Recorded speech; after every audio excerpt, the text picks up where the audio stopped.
Hello,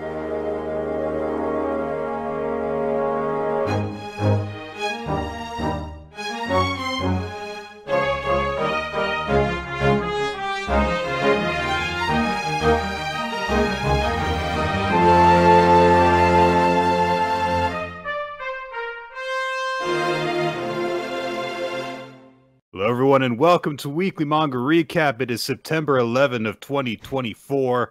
I am Nick with Quinn. How you doing, Quinn? That's me. Don't zoom into the fact that I chuckled when you said it was the September 11th episode of Weekly Manga Recap. It's a Wednesday. It's not. No, there's nothing associated with that day. So.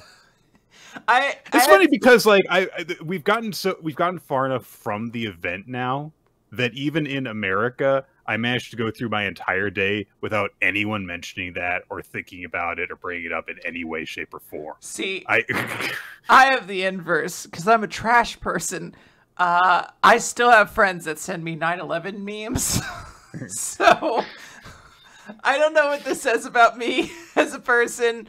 But like one of them I did respond to, I was like, back in the day, we used to judge someone based off of how they responded to a 9/11 joke. Like if they were like too much like, oh, you were like, I'm not gonna have fun with this person. You gotta be able to laugh a little bit at the chessboard that's like planes on one side and buildings on the other. Like you just got to.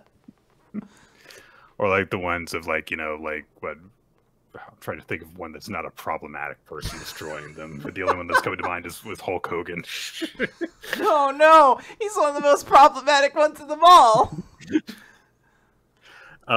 Yeah, it's whatever. I'm not even gonna I don't even want to really talk about it. I have a separate intro topic. Nick wasn't even gonna bring it up.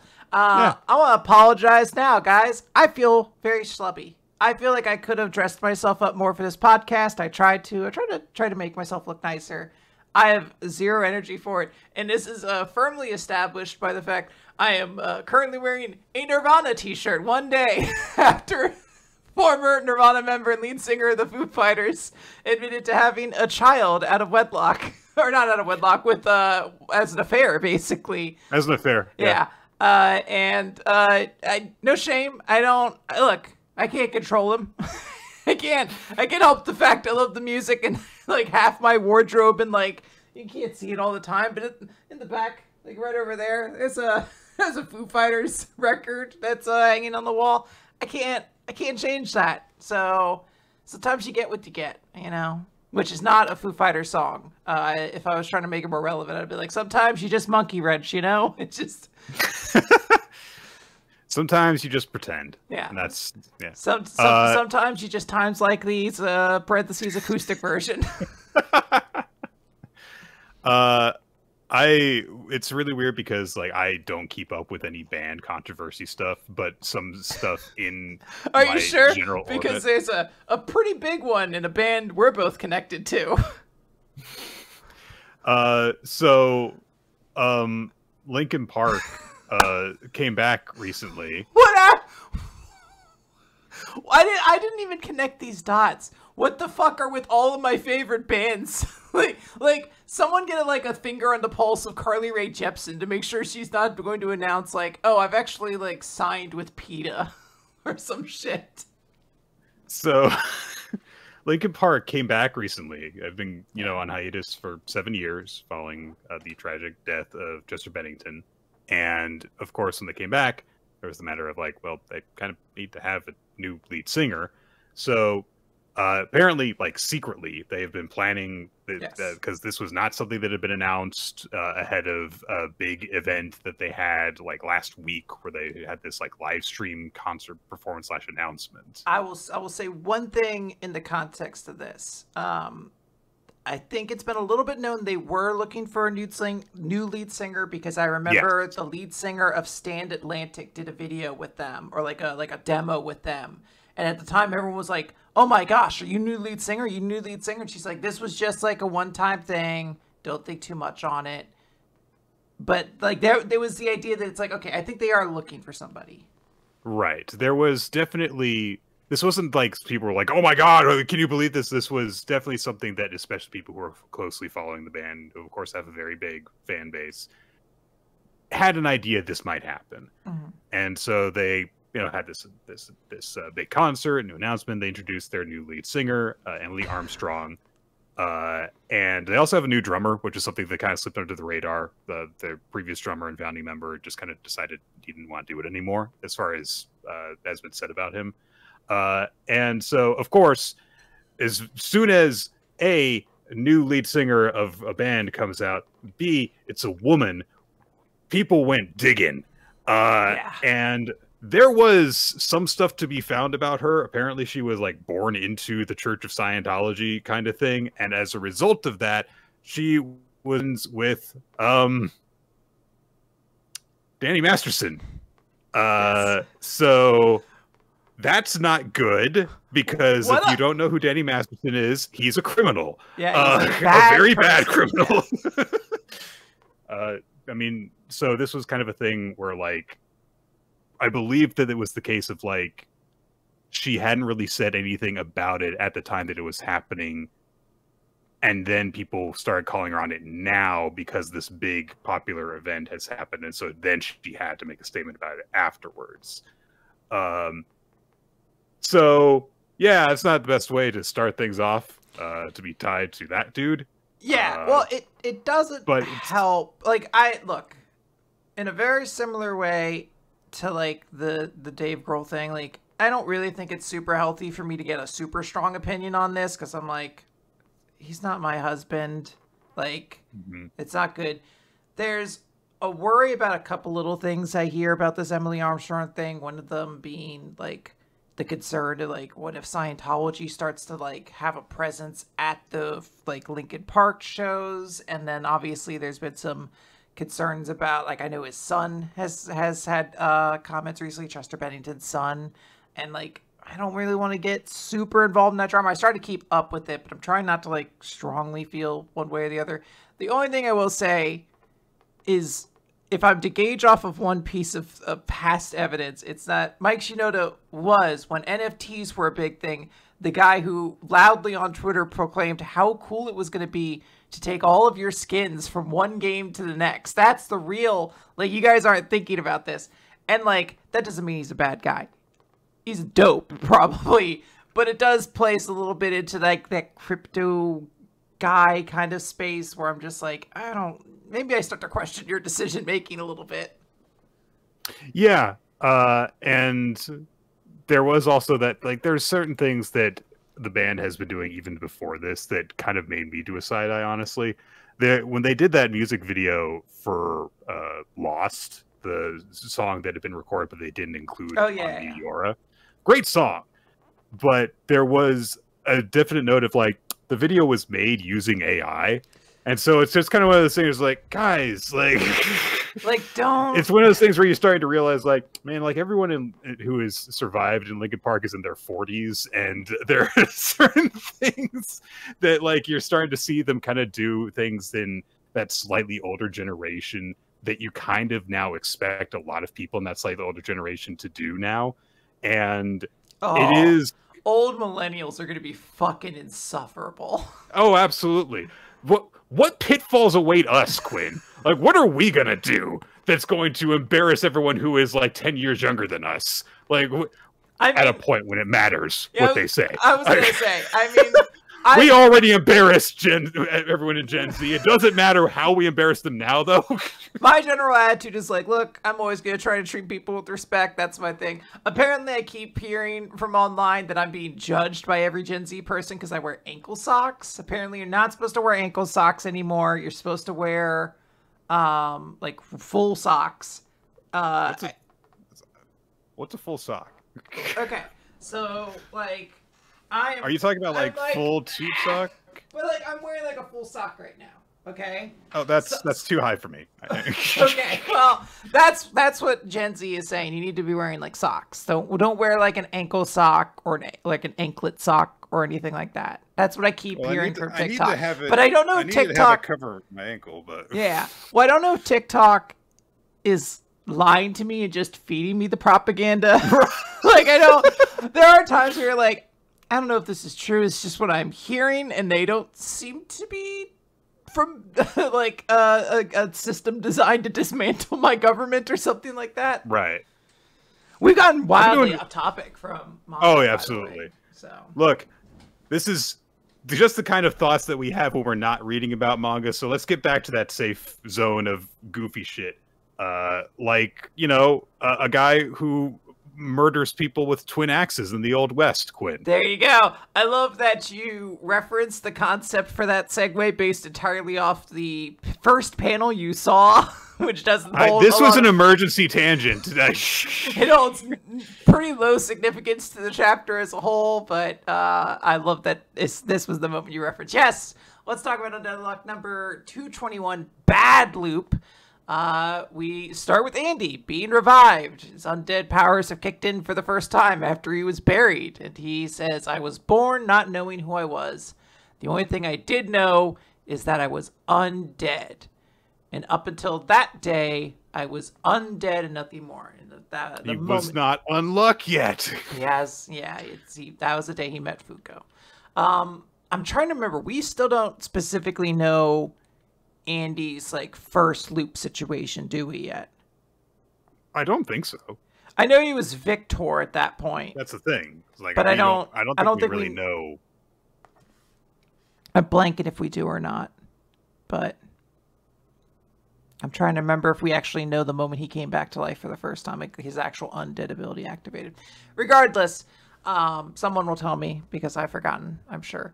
And we cut back to Andy and Ruin who are fighting, and Andy has his best Goku impersonation going on right now. He is so excited for my boy Ruin that he is stronger. He's like, you're really lucky. It is great that you were able to become unruined again, and it's great that you encountered the same UMAs and that you got told about souls, and now you're even stronger. This is so cool. I guess he doesn't know about souls necessarily, but he got stronger. And Andy's like, and it's all because of that you're able to encounter me today. So let's bring in some change, Ruin. Everything up until now has been for that purpose. Andy is attacked by Blood and Shadow, who are just like, hey, stop trying to feed lies to this kid, okay? Like, he's not, you can't save Ruin. He'll only be saved by killing all the negators. You don't need to wear ankle socks. It's okay. You can wear whatever socks you like. It turns out you can actually wear a variety of socks if you really wish. Like, oh, thank you, Blood. You're welcome. I also have opinions on today's coffee culture, if you'd like to ask me about those. There's a coffee culture. He's like, why did I get on the podcast with the two idiots that don't know anything about coffee? I managed to find the two boring white people in America who don't drink coffee as some aspect of their life. So Andy at this point fires off a bullet, regrows himself outside of their grasp, and he says, hey, just trying to kill everybody, that's the easy way out. Don't be lazy. Grit those teeth. Basically, pull yourself up from the bootstraps, fucking Ruin. Like, come on. And he hits Ruin with this attack that is decimating him. He is getting very hurt by all this. And Ruin is just saying, why? Like, why is this happening? Why don't we have the same like, we have the same abilities. Why is there such a difference in our abilities, basically? And we get a little bit of insight into who Ruin was in this loop before things happened. And the details are a little unclear. There seems to be somebody, don't know if it's the dad or just some kind of male caregiver who is just like, immediately kicks like hot oil onto this kid. Or acid. I'm not 100% certain. It looks like oil he's supposed to be cooking, I assume. But it burns Ruin. It's where all of his burns come from. And the person's just giving him grief. Like, what? You can only work at night and your skin burns at daylight? Shut up with that. You need to make money. If you can't make it, then you better steal it. And if you can't do that, then you better fucking die. Maybe it's sun. It does look like sun. But I think I think even if it's not literally sun. Yes. The depiction of them as a stretched out bald silhouette is evocative of the appearance of sun. as we saw them appear. Yes. So it seems like it's at least a deliberate parallel there. Yes. When Ruin wakes up, Andy's there. He's put the, sword through the head, and he's just like, "Oh, you're up. That actually kind of took a while. Like, your regeneration still got a lot of ways to go. So you should study the body more and, also, like, learn how to use souls. And that'll, like, help you resuscitate your consciousness. And if you do that, you'll get even stronger." And in the background, he has captured Blood and Shadow. And he just says, "Look, life is an endless cycle of growth. I mean, my days of growing are kind of done now." And Ruin, like, stops him. He's like, "Wait. Then you're fucked. Like, if this is the strongest your team has, then you can't possibly beat God." And then he's like, "Oh, no. Look, that's as strong as I can accomplish on my own. But I have a partner. I depend on somebody." At that moment, Fuko, the finger he left behind to Fuko's hands goes flying back to him. He says, "Look, my growing days are over, and so are hers. We've done everything we can. We've gotten as strong as we can. And this is where it starts. This is the start of Undead Unluck. And if it ain't sinking in yet, then have a taste for it yourself. A taste of human potential." And he fires something into Ruin. And he's like, "Wait, what the fuck did he just do?" And he's like, "Oh, I shot into your body, loaded with her unluck, is my undead soul. Like, I sent a piece of it into you." And immediately, Ruin just starts getting pelted by asteroids. And he's kind of thinking, it's very funny the way this world works. He's like, as he's getting pummeled by meteors, he's like, "You idiot. You suck. This is never going to beat anyone." Yeah, "I'm just going to survive this and then recover and kick your ass." He's just saying, like, this is, like, inevitable. Like, this unluck will end, and then I'll come and kill you. Like, you can't win. But Andy says, "No, this was the Undead Unluck bullet. Bad loop. My soul is going to remain in you while her soul continues to touch you. And that stroke of unluck won't end until you die. I have basically created a perpetual pain machine for you." And Andy's like, "Hey, like, think about yourself. You know what? We're going to leave a little piece of us right here, but watch our final loop. Watch what we're going to go do." And Clothy's like, well, Andy asked Clothy's advice, which is very funny because it's just like a little face on a collar. His little cloth collar lapel. Yeah. He's just like, "You think I did the right move?" And Clothy's like, "It's fine." Like, I don't know what voice Clothy has, but, like, I can't imagine it's a very, like, distinguished voice. Like, I'd be shocked if he was like, "But I do believe this is fine." "Oh, yes, indeed. Yes, Gentleman Andy. I believe it works." Gentlemandy. Gentlemandy. That's a good one. Blood and Ruin are let out, or Blood and Shadow are let out. And Andy's just frees them. And they're like, "Why did you free us?" Like, not for nothing. We're just going to go save our boy. Like, we're not, like, it's kind of dumb that you let us out. And he's like, "No, that's fine." He doesn't outright say it, but he's like, "You two are his friends. Like, you're the only ones he has. So you should go help him because eventually we're going to come pick him up. Like, so take care of him until then." Yeah. Andy is basically sort of saying he is going to be the last member of Union, basically. Very, very sweet. They go fly off towards Ruin, and Andy just leaves it off on, "This is where your story begins." But at that moment, the remaining Master Rules, shoot off like a little Dragon Ball effect. You just see, like, the streaks of people, basically. And Andy says, "From here on out, neither of us is going to be holding back. Come on now. It's time for the final fight. This is going to put an end to everything. Rules, grudges, you name it. Let's get started. It's God versus Union. Total divine warfare, folks." Yeah. So this was definitely in these last few chapters are just like, hey, Andy's back and he is calling out the gods, and it's a nice way of doing that because, hey, he just kind of kicked the ass of the most dangerous person basically from the previous loop in order to show off how awesome he and Fuko are together. He's got some really cool lines all through this. I do really like the note of like, hey, you know, Ruin is still one of the guys that we're going to try and bring back, even though he seems to have been created to be a mass murder machine. But they're like, hey, there's something more in there because he is a person who has, you know, suffered the way that all the rest of us have. And so it would be an inconsistency to have, you know, a member of the team that is a negator that does not have something else going for them deep down inside. That's kind of the entire point of this loop. Yeah. I also did take amusement in the halfway through the chapter when Andy is going to fire his, you know, combined bad loop attack, and he says, "This is the start of Undead Unluck." It's chapter 221.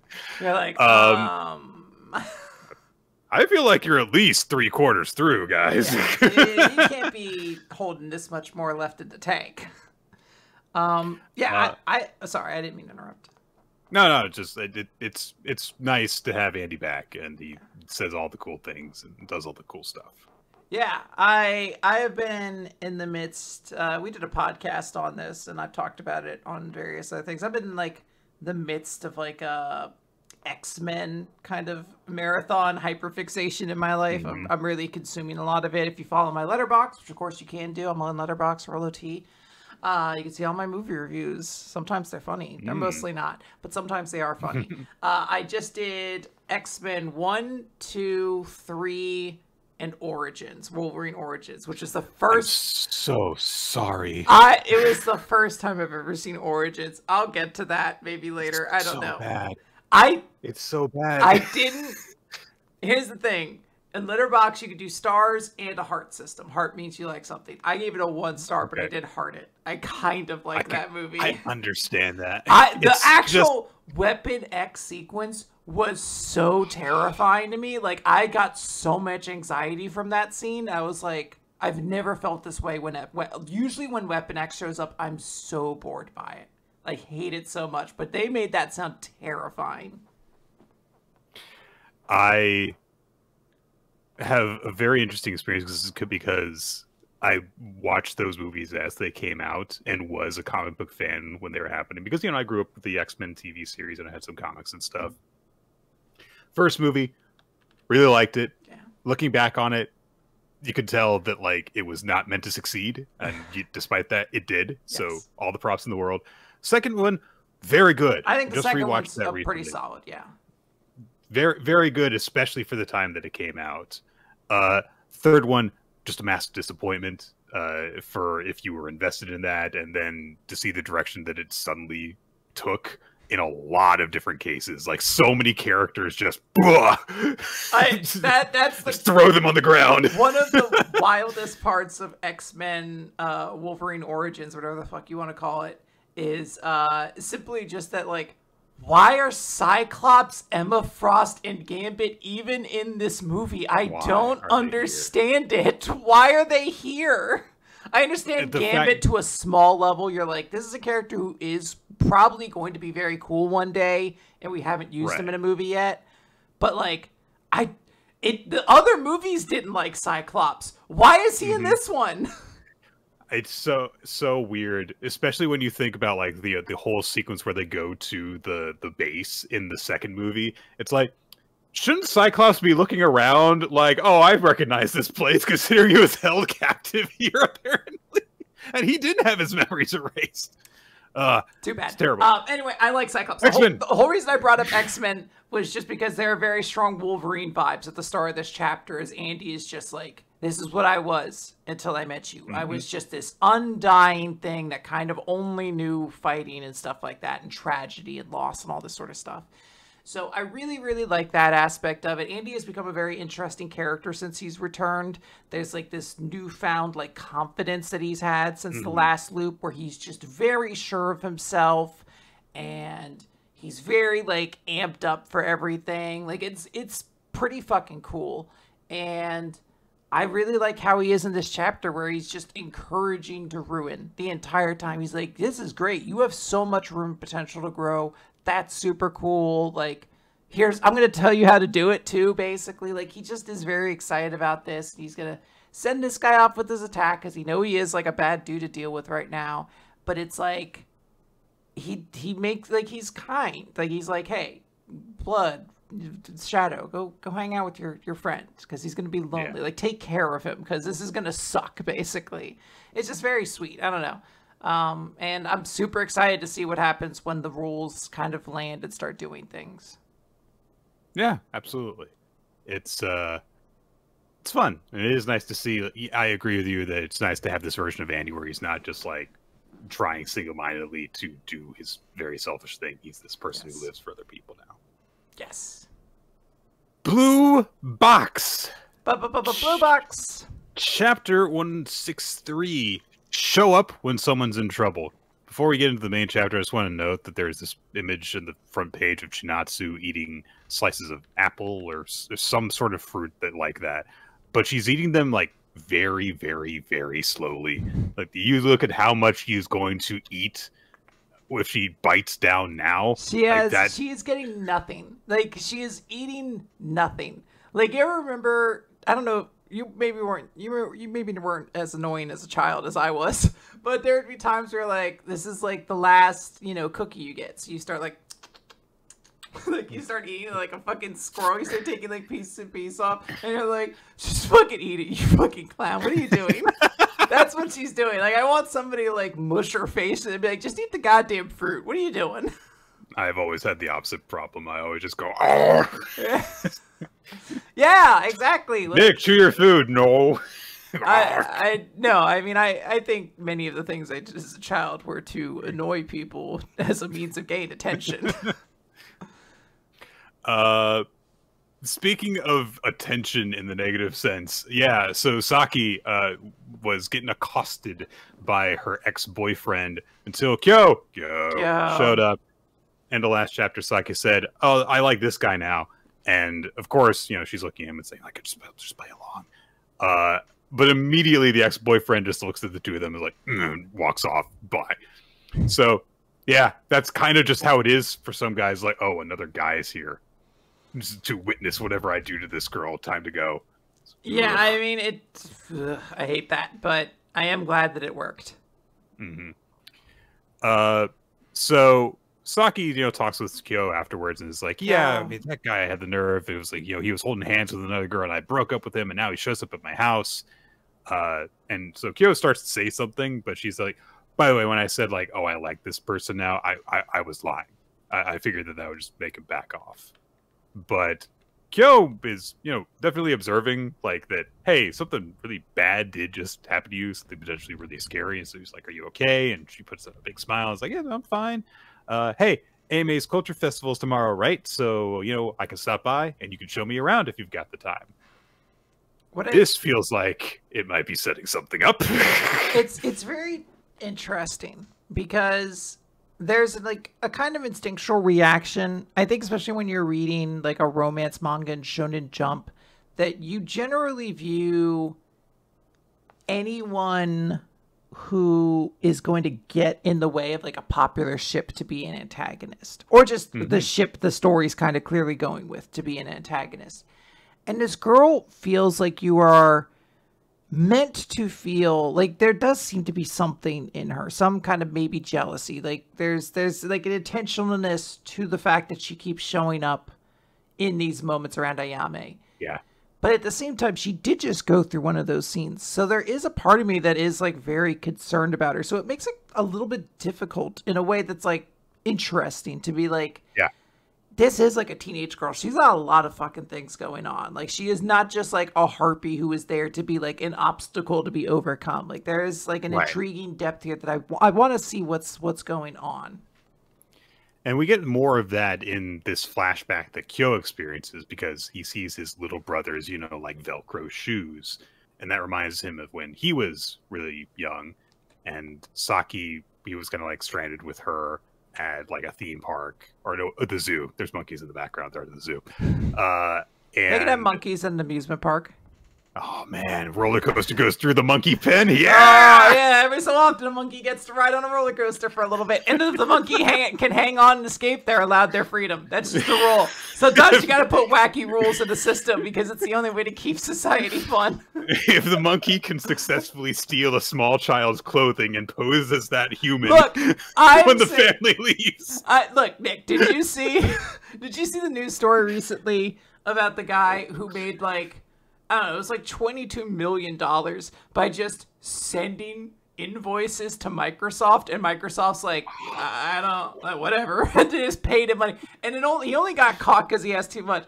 I feel like we should have a rule that's like, you got this. Like, I think he gets to keep this. I think this is just funds. You don't have to add so many S's to it, but I think it's just, it adds lots of character to the game, to the system we're in. So, Saki is saying, I got really distracted by that. Why? I had to pause for a minute. I was like, why are we talking about this? Oh, right, the monkey. There's monkeys in this. Monkey, there could be a monkey in the museum. We're stuck in our own bad loop. So Saki and Kyo have been separated from their families, and so they're like, okay, we're just gonna stay here. But Kyo is like, oh, I'm thirsty, and Saki has, you know, a bottle of water, so she pours it into, you know, her like thermos lid and gives it to Kyo, and Kyo's like, well, but this is yours, and Saki says, it's okay, water's for anyone who gets thirsty. I'm fine. And Kyo thinks to himself in the present, she was lying then too. So this is him relating the fact that she just said, oh, I'm fine, when she just got accosted by her ex-boyfriend in a really scary way, to that moment of like, oh, I'm not thirsty, I'm fine. And just knowing like, geez, I know her too well. Like, yeah. That's, I don't believe that. But we cut ahead to their, you know, it's badminton practice club time, and so Kyo, as the captain, is making an announcement saying like, hey guys, the gym's gonna get used for the culture festival tomorrow, so don't leave any of your belongings behind, we're not gonna have practice. And then from there we transitioned over to Haruto, who we follow for like the rest of the chapter from this point. It's very weird because we just had this moment of like, oh, Kyo is like passing off to Haruto, and Taiki shows up for a couple pages and is just gone. And it's like, huh, the main characters are just kind of like leaving for a little bit. That should be how it should be. You want to know who else does this, Nick, really well? Fucking X-Men, okay? Yeah. They know how to be like, hey, this character's in a good place right now. They're going to sit in the background for a little bit. That's why we got more characters. We got more juicy little drama going on. Don't worry about it. Absolutely. So Haruto at first is like, you know, it's like, yeah, I'm gonna get all my practice and stuff like that. But Taiki does say, hey, just so you know, we can't use the gym this afternoon, but we do have a voluntary practice session at the Civic Gym, so you should come to that, Haruto. And Haruto is really pleased by this. And he's like, all right, yeah, awesome. I'll do all the stuff that I was gonna do to prep for the Culture Festival, and then we're gonna head over. Awesome.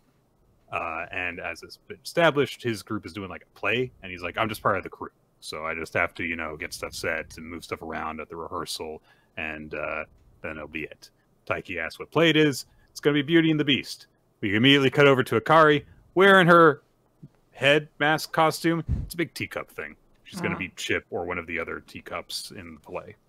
So she's like really nervous about it. Haruto is like, don't worry about it. You just have to show up, basically. You know, you're not really that important to this whole thing. You may have 5 lines, maybe. It depends on which teacup you are. Teacup B? Ooh. Not even teacup A. Oh. So, Haruto's just kind of chilling around, looking over stuff. And he looks over at, you know, one of the bits of the set design. And he's like, someone forgot to paint this part of it. So, God, who's in charge of this? And he immediately, like, you know, takes it on himself to start painting it, which I do really like. And he's like, oh, this part needs to be covered up. Oh, the uneven coloring. So once he started doing it, he's a perfectionist and he cares about it. Yeah. And that's, you know, endearing to see. Hina shows up because she needs to find someone for the class who's on the executive committee. And, of course, she spots Haruto. And we get this very cute insert shot of her being a wild Pokemon that's appeared, basically. I do, because he does. He like turns. He's like, oh, and she's like, don't treat me like I'm a fucking random battle. Like, what? Yeah. But she observes that he's been working on this piece of the set, and it does look, even in the manga, like really nice. And so she's like, oh wow, you're so detailed. Did you make this? And Haruto does say like other people worked on it too. I didn't personally make all of this, so good for him. But she also says, like, hey, you were acting the other day like you weren't even going to do anything. And he just said, I literally told you why. It was because we didn't have any materials at that time. And he also says, also, if I do a good job here, I can go to practice, and then no one can complain about me doing it. This series has one of these things that's like this series is going to be rife for people picking out which neurodiversity each of these characters have, because there is a moment where you're like, yeah, I know some motherfuckers like you, Haruto, who are just like, if I do everything good, then I get to spend more time building trains. Like, I don't know what to tell you, you know? So Hina says, like, yeah, you know what? That's pretty cool. I kind of see you in a new light. And Haruto gets this hopeful look on his face, then gets kind of sheepish about it, and then he's like, so then can you call me by my name? And immediately Hina's face, she looks at him like she's the antagonist that causes a traumatic incident in a troubled character's life in a flashback. Like, that's the look she gives him. And then the wild Hina Shono fled, and she runs off like Sonic the Hedgehog. He threw too many rocks at her. You gotta balance it with bait. I think I never actually made the Safari Zone mechanics work for me. I didn't. At some point, I don't know how they work. I think I caught like a Tauros, and I felt like a god. But like, generally speaking, I could never figure it out. So I do think that's like the second best thing you can get there. It probably wasn't. It might have been a Chansey. I don't know. It was something. Oh, it's so bad. Yeah, I don't know. Sorry. It's something that I don't remember it being that great. Anyways, I wanted to Scyther. So, Haruto, I like how he says to himself, the only reason I said that is because she always reacts in a funny way, which I think makes him a little bit more understandable, because it's like, look, she just keeps on doing this. Yeah. Why do you keep doing it? Because she reacts weird. It's like, I get that. Yeah. I don't think, there's no cruelty in it. I think he's genuinely just like, it's amusing to see the weird ways Hina reacts when I slightly push her or something like that. Like, there's a lightheartedness in it. Like, I still hope that if it does legitimately bother her, she sets a boundary, but. And also he thinks to himself, like, hey, there's not that many people who compliment me like that. And he smiles to himself. And it's like, oh, he really did like, the fact that she complimented his work on the scene, on the set. Yeah. But speaking of the set. He also exists in a perpetual shadow of his older brother. So I'm sure, like, getting to feel like he is being uniquely complimented probably does mean a lot to him. Unfortunately, some schlub comes by and just kind of isn't paying attention and bumps into the set. It falls over on its front, and he ends up sitting like on the back of it. And so nobody's hurt or anything. He's like, oh, I'm sorry. And fortunately he didn't break the set piece, but he messed it up because, of course, it fell down on its face after Haruto had just been painting it. So there's this big, huge smear on the front of it. And Haruto doesn't like have a big reaction or anything. The guy has, to go off and do something else. And he just looks at it and thinks, if I stay and work on it, it should be ready for tomorrow. And so he texts Taiki and says, like, yeah, I can't make it today. And he's really upset because he's like, I wanted to work on badminton, but stuff like this makes an impact too. And so, he's wiping the paint off for Ben. These fucking children and their such maturity at this point, like, it's such a great thing that he's like, I really wanted to practice badminton, but this culture festival is important and I've committed to doing this, so I'm going to finish. It's like, fuck, great, now you're likable too, asshole. I mean, this is kind of also one of the reasons why schools in Japan do this kind of thing, is to have students work towards a common goal with self-organization, self-organization, to be part of a huge group that does it. So probably so that they have lessons like this, where it's like, sometimes you don't get to just do the thing you want to do. You have to do a job first, kind of thing.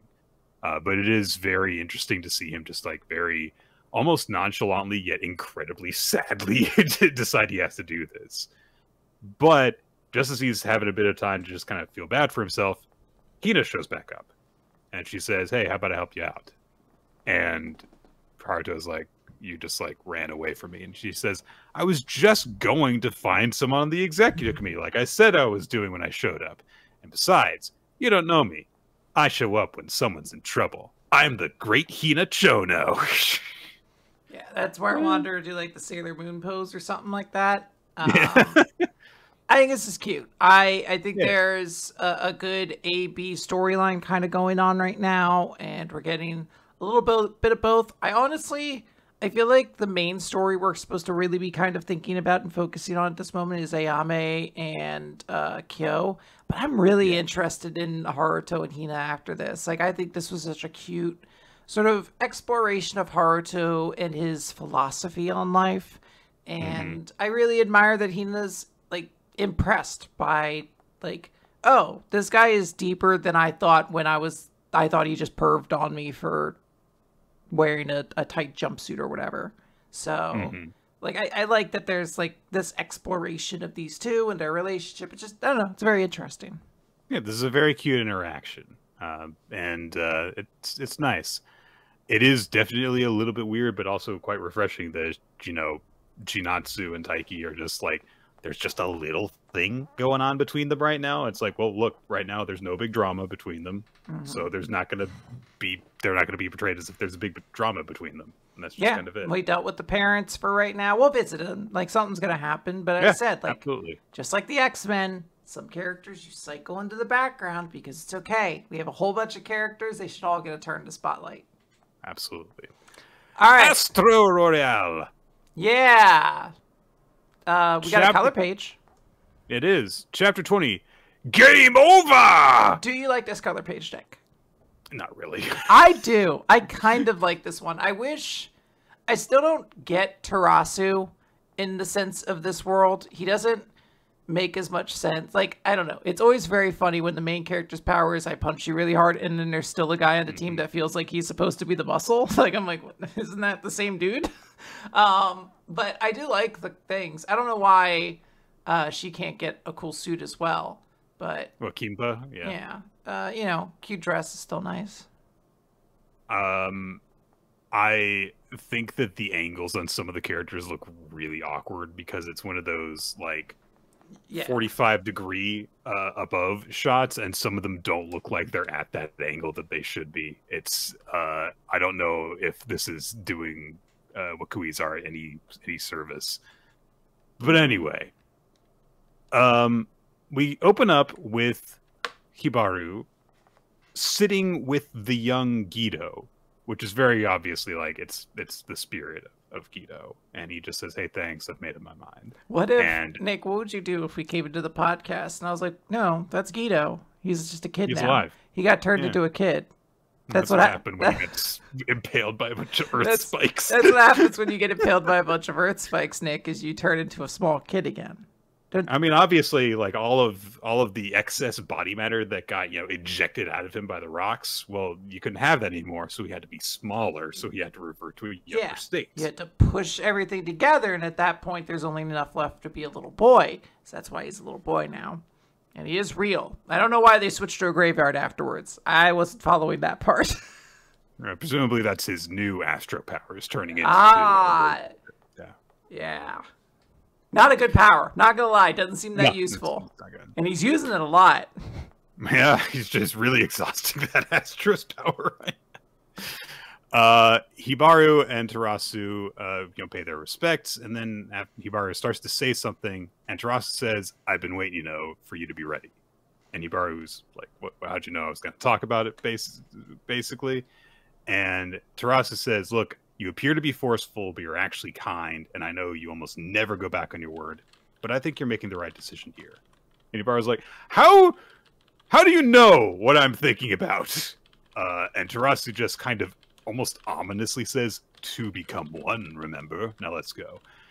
I think he's just implying we're in sync, so I've been thinking the same thing that you're thinking. And I think that's just kind of it.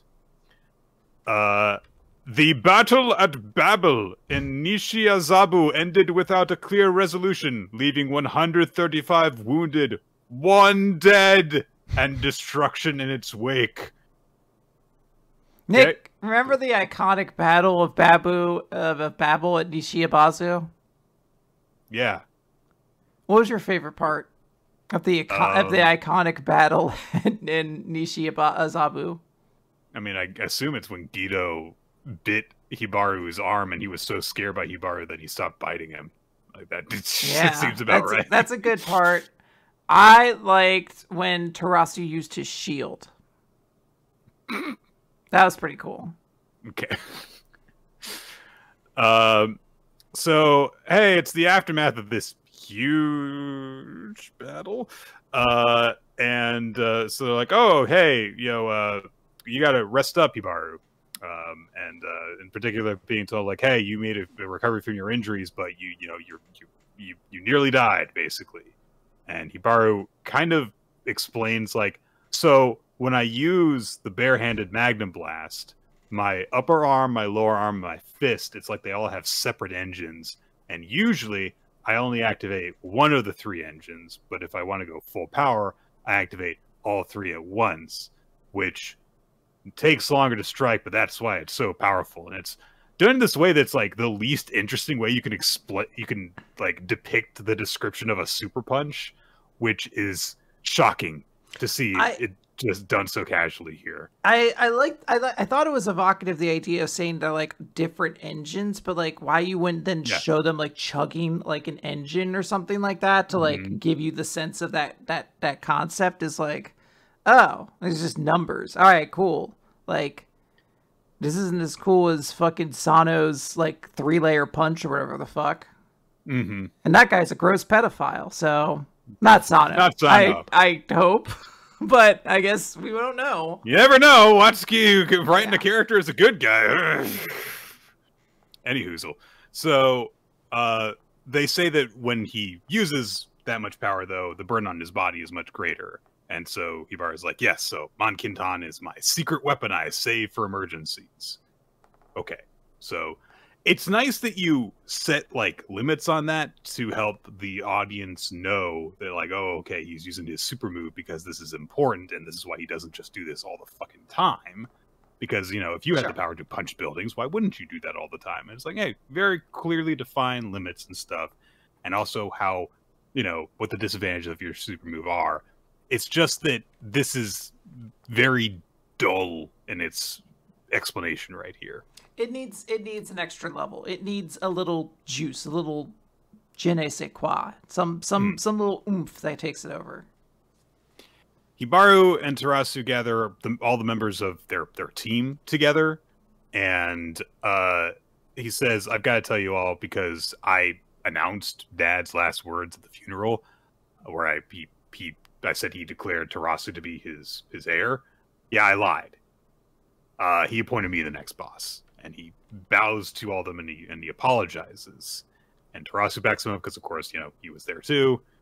And Kuran impresses upon everyone the severity of this by saying, "Hey, that's a huge deal." Thanks, Kuran. Mm-hmm. We also got to Kinpa, who silently stares and says nothing. Thanks, Kinpa.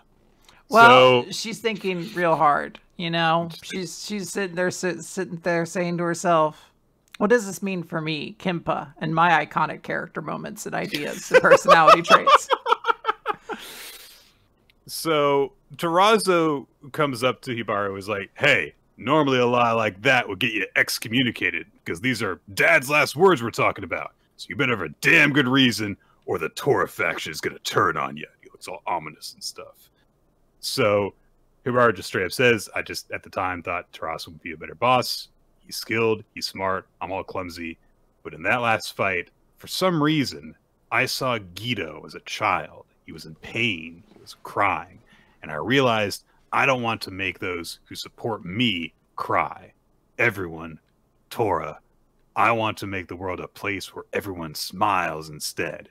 So regardless of what Dad's last words were, I want to be the next boss of the Yotsurugi family. And he gets this big full-page spread as he makes this declaration. He looks all noble and cool and stuff. And then he says, and it was Guido who made me realize that. So, okay.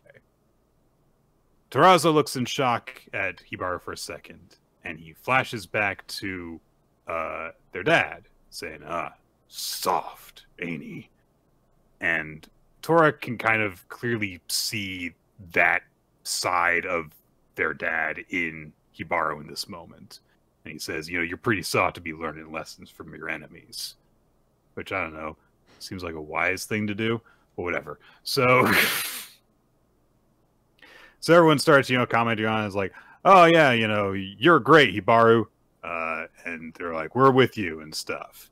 And Karan says, and I'm sure Ko feels the same. And both Hibaru and Taras are me like, no, he doesn't. He does not. So they laugh for a little bit, I guess. And then Tora is quiet during this. And so Tarasa says, hey, are you sure you're good with this? And Tora says, well, Dad told me something once. So we cut to young, long-haired Tora. Hugh is being told by their father, people who can help others are soft through and through. But that's the kind of Yakuza I want to be. The type of Yakuza who's friendly to his neighbors and helps you out and helps out the little guy. Yeah, like, I mean... maybe you don't want to be a Yakuza. It sounds like you want to be like a like a community service member or like a social worker or something. What's that? Is that like a Yakuza? Well, I mean, except for everything, but yes. Except for like the crime, the outfit, tattoos, the way you do it. But I like all those things. Can you be a community service worker who is part of a crime family and has tattoos and commits crime? I mean, I suppose technically, yes, you can. I'll just be a Yakuza. It's a lot easier at this point. I'm already a Yakuza. Might as well be a nice one. It makes a lot of sense. When you list off all the things this guy likes, he's like, I love being in crime. I love wearing, like, fancy fucking kimono shit. I love fucking tattoos. I love having, like, secret bases with bonsai trees. I also like to help people. He's like, well, it's kind of easier just to be a Yakuza and make that one thing work for me as opposed to make those, like, 12 things work if I was a community service member. So Torazo just thinks to himself, I get it, Dad. I get why you chose Hibaru. Because he wants to be the type... Because Hibaru is the type of person, basically, that their dad wanted to be. Is the implication here. And in the last panel of the page, Hibaru puts on his father's kimono of leadership thing with a big sigil on it. So this is definitely a very clear, like, hey, we're taking the next step of this story here. And it seemed like a kind of sudden time to do it. But at the same time, it sort of makes sense why it's happening now, because we're at a point where this series is now 20 chapters in, just got a color page, and it got past the big first round of cuts that a series of this age would get, and it seems to be doing pretty well-ish. So this seems very much like, hey, we're not just getting canceled right away. We've made it past that point where the series would have ended if we had gotten canceled. Which was probably the vibe that I was getting a few weeks ago when I was like, are we just going to be at the end? It was like, well, if you were going to get canceled, you might as well end it at the point where they confront Shio, and that's just it. Yes. And instead, it's like, no, we're doing the next stretch of this series. So, for the time being, Astro Royale's here. For now, yeah, it seems like it is going to be running for a little bit. I honestly have very little thoughts on this chapter. I thought it was just kind of boring. Like, I didn't feel a whole lot from this. Kind of felt like the interesting twist of, like, oh, the kid who seems like the chosen one doesn't get the main position. And that's like, actually, within 20 chapters, he realizes he does want the position. And maybe he could still do something out of it, but I feel like Tarasu is going to just be relegated into, like, cool advisor or whatever, and like not have any strong feelings about kind of how he was used previously. And I don't know, just not really feeling a ton about this. It feels like there could have been a lot of drama you could have milked out of delaying this moment, and instead just kind of building up the idea that Hibaru is the natural leader and Tarasu is not. But we got past any conflict of that nature pretty quickly. It only really came up like once in a brief conversation that Tarasu had with Tarazo before this. So Yeah, I feel like there is some stuff that could have been done better here, but at the very least, it's like, okay, look, we're taking a new step in a different direction, and maybe things will be more interesting from here. Yeah, we'll let's talk about Hima-Ten. We've spent enough time. Hima-Ten, chapter number 9, Bear Hearts. Not like a grizzly bear, but like naked hearts. I'm sorry, Nick. Wanted. Oh my gosh! On this, I just talked to you about how we can't talk about certain things on this podcast. They don't let you on Twitch. Oh, Quinn, I'm sorry because there's so much other things that happen in this chat. So Hima-Ten, by the way, got like its first ranked appearance in the magazine this time. Seems to be doing okay, and I think that at a certain point somebody got to Genki Ono and was like, listen, we know what kind of series this is, and you need to not pussyfoot around it as much. It's so funny because I know what you're saying is that there is a little bit of fan service in this chapter. And little bit. Nick, did you forget where we came from? Like, did you forget that We Never Learned had characters like constantly tripping and grabbing girls' skirts and like pulling them straight down? Like, look, I'll give it to you that this is way more natural fan service. Nick, they have yet to go to a beach and a sea creature steals one of their bikini tops. Like, it hasn't happened. Did it happen in 2 different manga? It was like in To Love Ru and in fucking this, or maybe it was Nisekoi. It also happened. I can't remember, but not this. We Never Learned. Anyways, yes, there's a little bit, but I have just had like expectations so low that like to me I'm like, hey, I can live with this. Like this is not good. But this is tolerable. Like, I can avert my attention. It's a lot more difficult to make fun of, unfortunately. Iemori shows up to go to Yoshino's place because she's told him that she's sick, and he was like, let me help you out. Let me take care of you, basically. Yeah. Shows up. What about Rudor? Remember the wedgie energy of We Never Learn? They don't have that here. Characters' pants seem to fit. So he shows up. Yoshino is just kind of collapsed on the couch, and she says, "I'm sorry that you're here." Cough, cough, and then he asks, "Why are you on the couch?" And she's like, "Oh, I was waiting for you because I wouldn't know if you were going to have your key with you because it's your day off, so I had to be ready to let you in." So that kind of state that people go into when they're like, "I'm sick, but I have to be ready to help out for the person who's helping me." It's rough, but I do get where she's like, is it you? Is my suffering over with? And she's even trying to be like, hey, just give me the receipt for the stuff you bought for me and I'll reimburse you. And he's like, we'll worry about that later, okay? And she's like, no, it's got to be fair because I'm your employer and I need to. And he's like, look, yes, I am your house cleaner, but I also just came here because I was worried about you. It's not just because I work for you. So let me take care of you, you dummy. Yeah. And she's immediately like, why'd you... I run the company. You can't call me a dummy. And he's like, yeah, you might run a company, but right now you're being a dummy. Yeah. So fair enough. So they argue for a little bit, but he gets her to, like rest in bed. And he says, hey, do you want udon? Do you want rice porridge? And she says, just give me, gruel. And so he says, all right, why don't you like get changed? Why don't you take a nap and I'll cook? And she says, okay.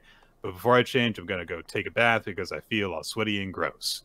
And Iemori immediately, because he's a teenage boy, gets a little bit flustered. He's like, I mean, you could like just skip bathing today. And she's like, I can't skimp on skincare. It's like, fair enough. She's like, I run a cosmetic. It's literally the product I'm the president for. Yeah, it would be a very bad look if she made an appearance and just, So I get that. So, yeah.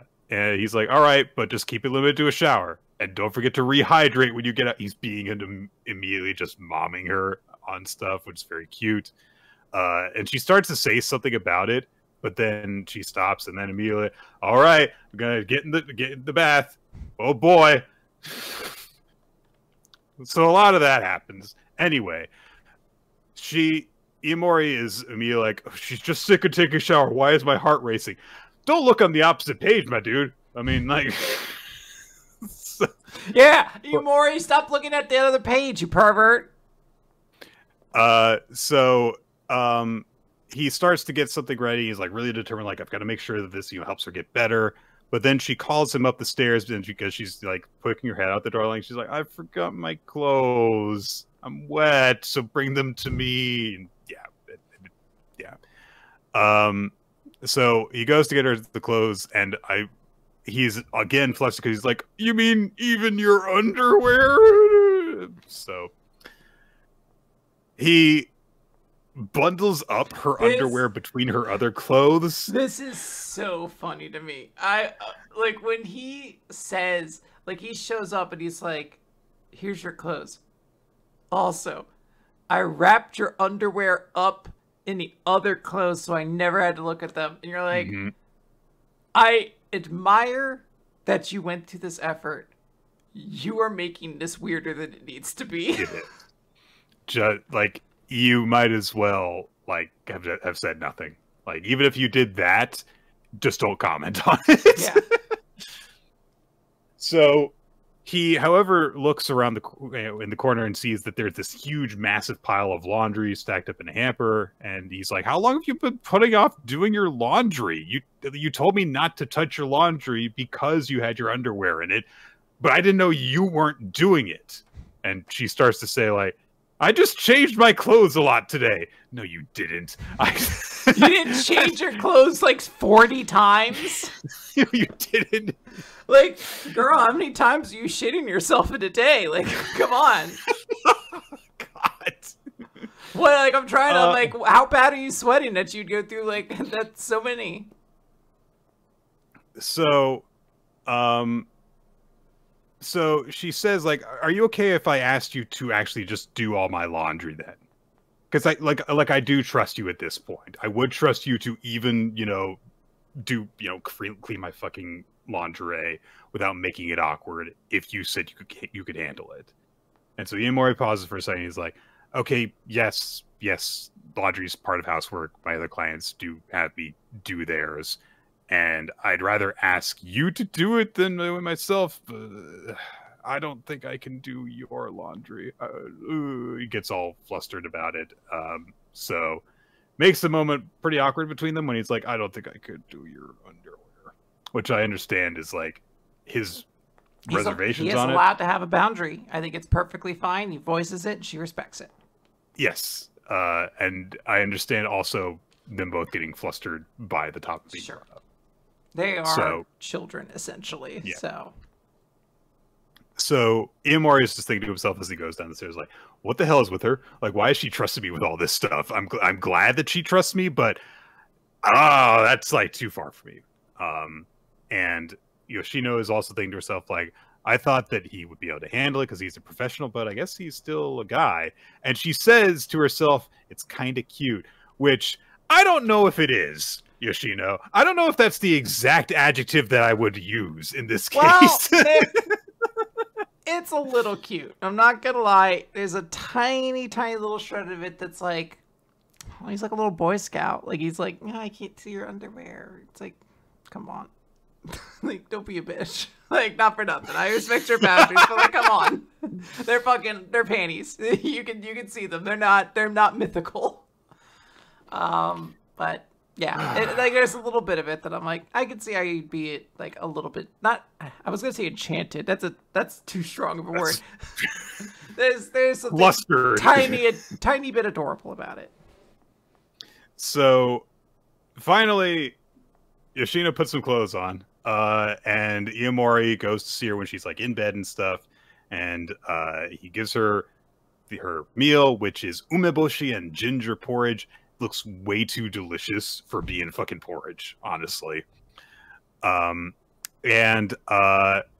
she even, like, there's just this unspoken moment where, like, there are green onions on it too. Tray. Nick, I love green onions. I'm sorry to interrupt us in this podcast. We're so short on time, but Nick, do you like green onions? Not particularly. All right, so tangent's done. So there is a cute moment where like Yoshino, it's not even like said between them, but she has the tray of food and she just pats the area on the bed next to her so that he sits down next to her. And so he does, and then he explains the dish and stuff, and he's like, hey, sorry if I turned you down on the laundry thing and stuff. But she says, look, I get you've got boundaries too. And she's also in the middle of eating it, and she's like, And Yoshino's like, hey, how does it taste? And she's like, why do you always ask me that? And he's like, because I made it. I want to know if you like it. But Yoshino's kind of like self-conscious about it. She says, oh, I mean, I clean my plate every time. Like, yeah, it's good. Can't you freaking tell from looking at me that it's good? Yeah. But also, she doesn't want to, fess up to it. Sure. Yamar starts to get up to go and clean the dishes, and Yoshino grabs him by the shirt to hold him back. She's done that. It's too late. You guys are love interests. You need to stop denying that you're love interests. A very powerful thing to grab someone you're potentially in a romantic thing with by the shirt. It's for some reason it is a very intimate gesture. Mm-hmm. And she gives him a big smile because she's like, hey, thanks for coming. I'm feeling better. Yeah. So which of course, like, she's gotten to take a shower and had someone take care of her and feed her. Of course she's doing better. Then she kind of like chides him by saying, like, make sure you get home before 10 so that you're not violating our school's rules for curfew. Hey, gives him a little bit of a hard time. Yeah. So this is a very cute chapter, aside from the very blatant, like, hey, we gotta get a little bit of cheesecake in here. Hey, across several pages. You gotta sometimes, there's necessary evils or something in the world. I don't know. Something about unknown unknowns. It's fine. It's okay, everybody. Let's talk about Ichi the Witch. Nick, there's a lot to say about this series before you even talk about it. So, story by Osamu Nishi, who is doing another series at the same time in Weekly Shonen Sunday, I believe. Mm-hmm. I can't remember the name of the series, but it is Welcome to Demon School Urumakun, which we have had recommended to us. There was one person, I don't know if they're still doing well. It. Yeah, there was one person who would repeatedly message me, or not message me. They would post about it. It was like a countdown. It was like, this week and why I think Weekly Manga Recap should read Welcome to Demon School Urumakun. So it's one of like the top series in that magazine. And now Osamu Nishi is doing another series in Shonen Jump with art by Shiro Usazaki, who, if you guys don't remember, was the artist of Actage before that series was canceled. Through no fault of Usazaki's in any way, shape, or form. The author of the series did a crime and went to jail for it. And so the series was summarily canceled with no warning, basically, because of how bad it was. And Shiro Sasaki was, kind of out of a job. She has been, occasionally been like posting artwork on different projects and stuff. But for a long time, because that happened like 2020. I almost feel like it was before that, but I don't know, the pandemic really kind of warped my mind in time in that period. I believe it was late 2020 that it happened. And so now Usazaki is back as the artist of this new series. And it's Ichi the Witch. And we start off with some very neat landscape colory stuff of our protagonist saying, I'm thankful for all life in this world. I want to hunt them all.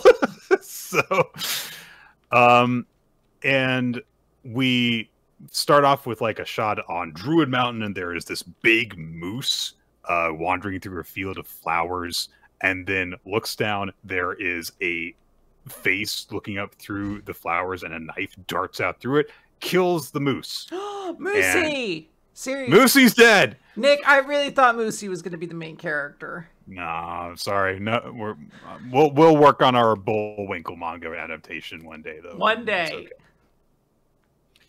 Okay. Nick, let me hear your Bullwinkle. Well, I think that Ichi was really mean to that there moose. Oh my god, that was a good one! Hey, Rocky. Oh, Rocky! I don't know if we should be doing that! Hey, Bullwinkle, I don't know if that's such a good idea. I don't really remember what the squirrel sounded like. I just remember them being annoying. They'd be like, shut this squirrel to shut up so the moose can do cool things again. 6-year-old me throwing my hot dog at the movie theater screen. Tell Danny DeVito to get off the screen. I want to watch Bullwinkle. I watched the Rocky and Bullwinkle show in reruns like every Saturday night. I freaking loved that cartoon, even though I did not understand 80% of the jokes. Yeah, I watched when I went to my grandma on my dad's side. Anytime I was there, she had, I forget what the studio was, but it was Rocky and Bullwinkle. Underdog. It was Underdog. Dudley Do Right. Dudley Do Right. There was also Wacky Races or some equivalent. George of the Jungle. I always have like a deep fondness for George of the Jungle just based off that cartoon. I think there was something. Secret Squirrel? Not Secret Squirrel. Maybe it was? Well, there was Secret Squirrel for like Hanna-Barbara. Yeah. And I believe Wacky Races was also Hanna-Barbara. So. Yeah. I can't remember. Yeah, I feel like there's maybe something I'm missing. Anyways. Not nostalgia. Tennessee Tuxedo. This has nothing to do with Ichi the Witch, so I'm so sorry. My ADD is really distracting us tonight. Ichi goes back to a village where he is celebrated because they're like, oh man, the flower field guardian. Now we can cross the mountain safely, which makes sense. Moose are dangerous. Can I correct myself real quick? It wasn't Wacky Races. It was Tom Slick. And it was Super Chicken. That was the other thing. Something, da da da da da da da da da. You can rely on Super Chicken. There was like a whole. I'm not even familiar with that one. Okay, so I got a couple in there. All right, sorry. All right.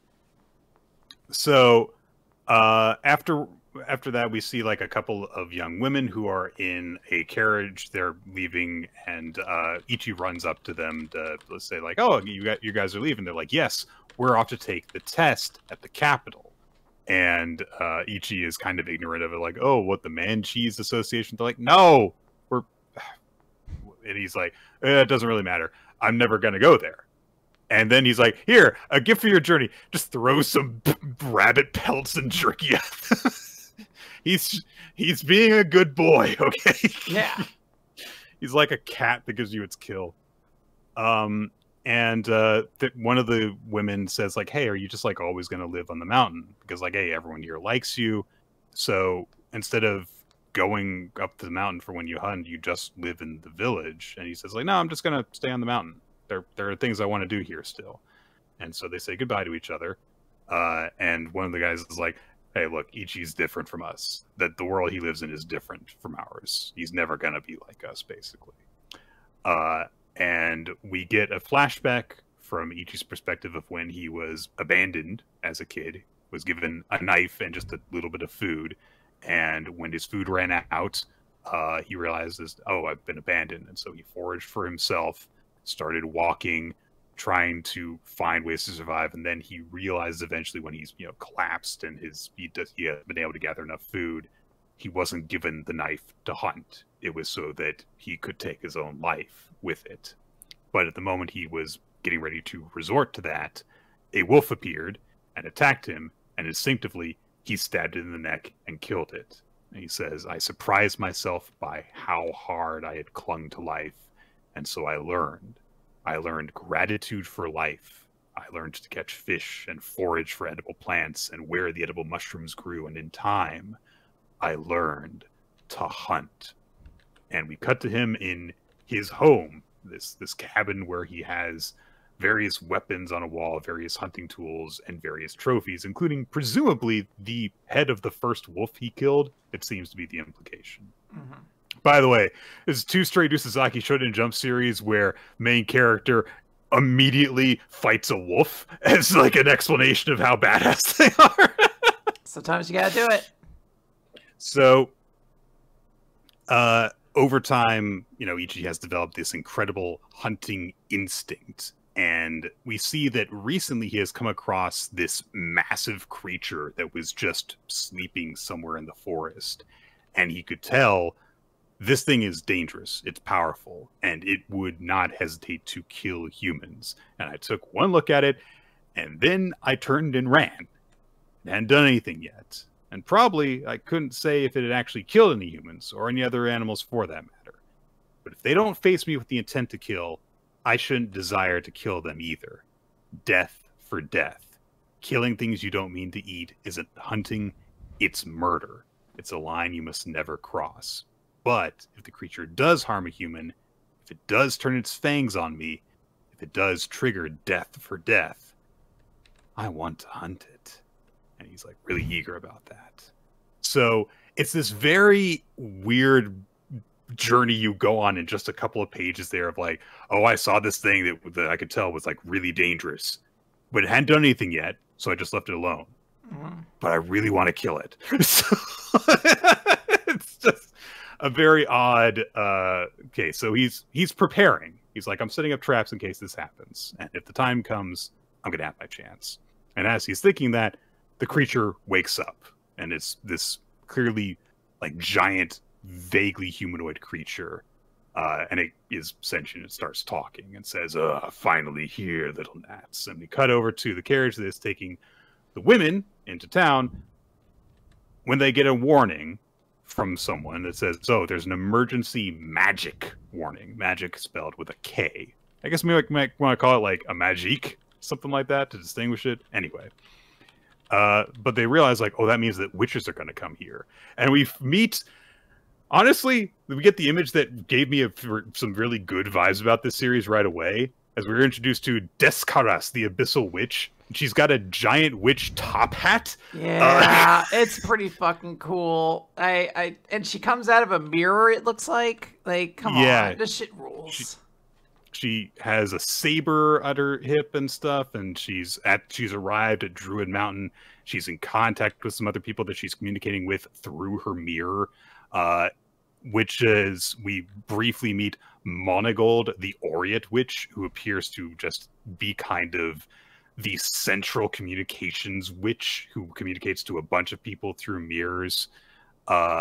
And then finally, halfway through the chapter, we get an explanation of like what the world that we're in is, which is that in this world, magic is alive. Literally, there are beings called magics that first came into contact with humanity years and years and years ago.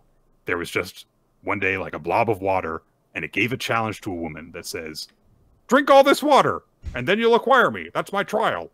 And if you pass it, you can control water.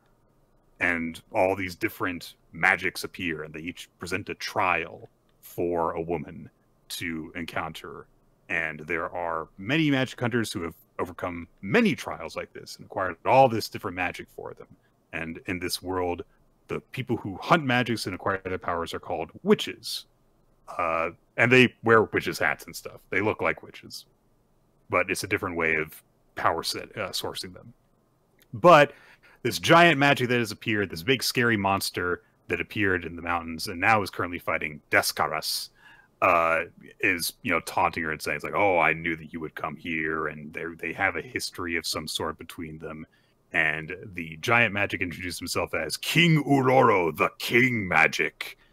And King Uroro is a big dick. Some magics, we are told, are actually like kind of nice. This guy is like the worst of them all. He does not allow any wish to acquire him. He destroys entire mountains and has taken countless lives for no reason because he just hates people. He hates humanity. He's just kind of a douche. He says, if you want to acquire me, my trial is to stop my heart. Simplicity itself. And so Descaras launches this attack called Lazud, big magic wave, and then she stabs into Descaras' heart, and it just stops. The tip of her blade just will not go into the heart.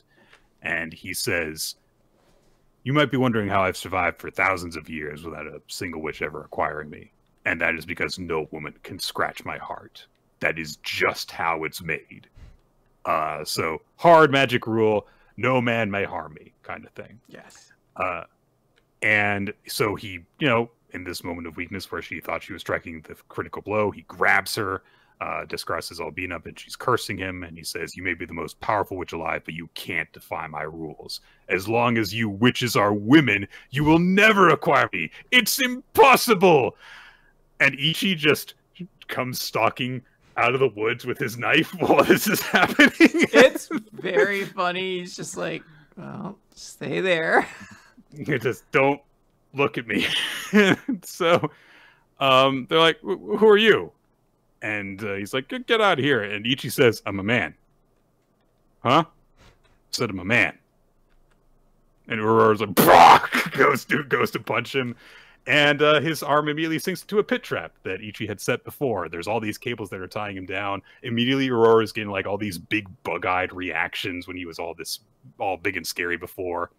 And so Ichi says, "Hey, if you try and pull it, you're just going to get even tighter." And so immediately Aurora starts saying, like, "Hey, let's not be hasty here. Hey, come on, put the knife down. Hey!"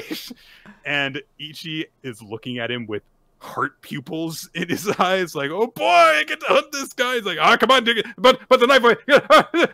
And he tries to swipe out towards Ichi, and Ichi says, "Oh, you just tried to kill me. Death for death. Here we go." And stabs him in the heart with his knife. And Aurora is slain, and immediately Ichi gets magical girled. He has a really good design in this magic outfit that he has. There's all these weird elements like furry boots and stuff, and like a suit jacket and big hat, big chain hearts dangling off of him. Lots of details. And yeah, because of course he got this from stabbing a heart, so he's got all these heart designs on him. So he's like, "What is all this stuff? What's going on?" And Deskar suddenly holds him at sword point, and says, "All right, don't move, kid." But immediately he, just whirls around to attack her, and Deskar is like, "You stop! You cracked my barrier that I summoned to block me." And she's like, "Hey, I told you not to move." And he's like, "Well, you looked like you wanted to kill me." And Deskar says, "Look, you're in a really bad situation right now, kid. Don't speak any chance." And Ichi says, "Chance? Oh, you mean like that Lizood thing you said before?" And his knife glimmers and it shoots out a wave of energy that, blows apart some trees and stuff. So all of the witches that are watching the activity, because there was this big event happening, see all this happen, and we get narration that explains, by the way, only women have aptitude for magic in this world. That's why they're called, witches. It's been widely believed men can't use magic. But let's say that there was a magic that had a special power that only a man could pass their trial. Well, even if that happened, there would only be a rare case that a man would have the affinity to take on magic. A mere 0.001%. Effectively impossible. And even if all that lined up, it would still take a miracle. And that's the note that we end on as Ichi is reacting to this, wave of energy that he has cast out as we end our first chapter of this series. Yeah, this is a very exciting first chapter. I like the potential. The art is incredible. Like I loved I always forget her name. Usazaki. Not gonna remember that. I'm gonna have to write a little flashcard, but Ushizaki's art is just incredible. And like the witch aesthetic is so fun. And I know a lot of us are still hurting from Ginka and Luna, but Ginka and Luna would want you to open your heart for another series. This looks like it's really good. It's fun.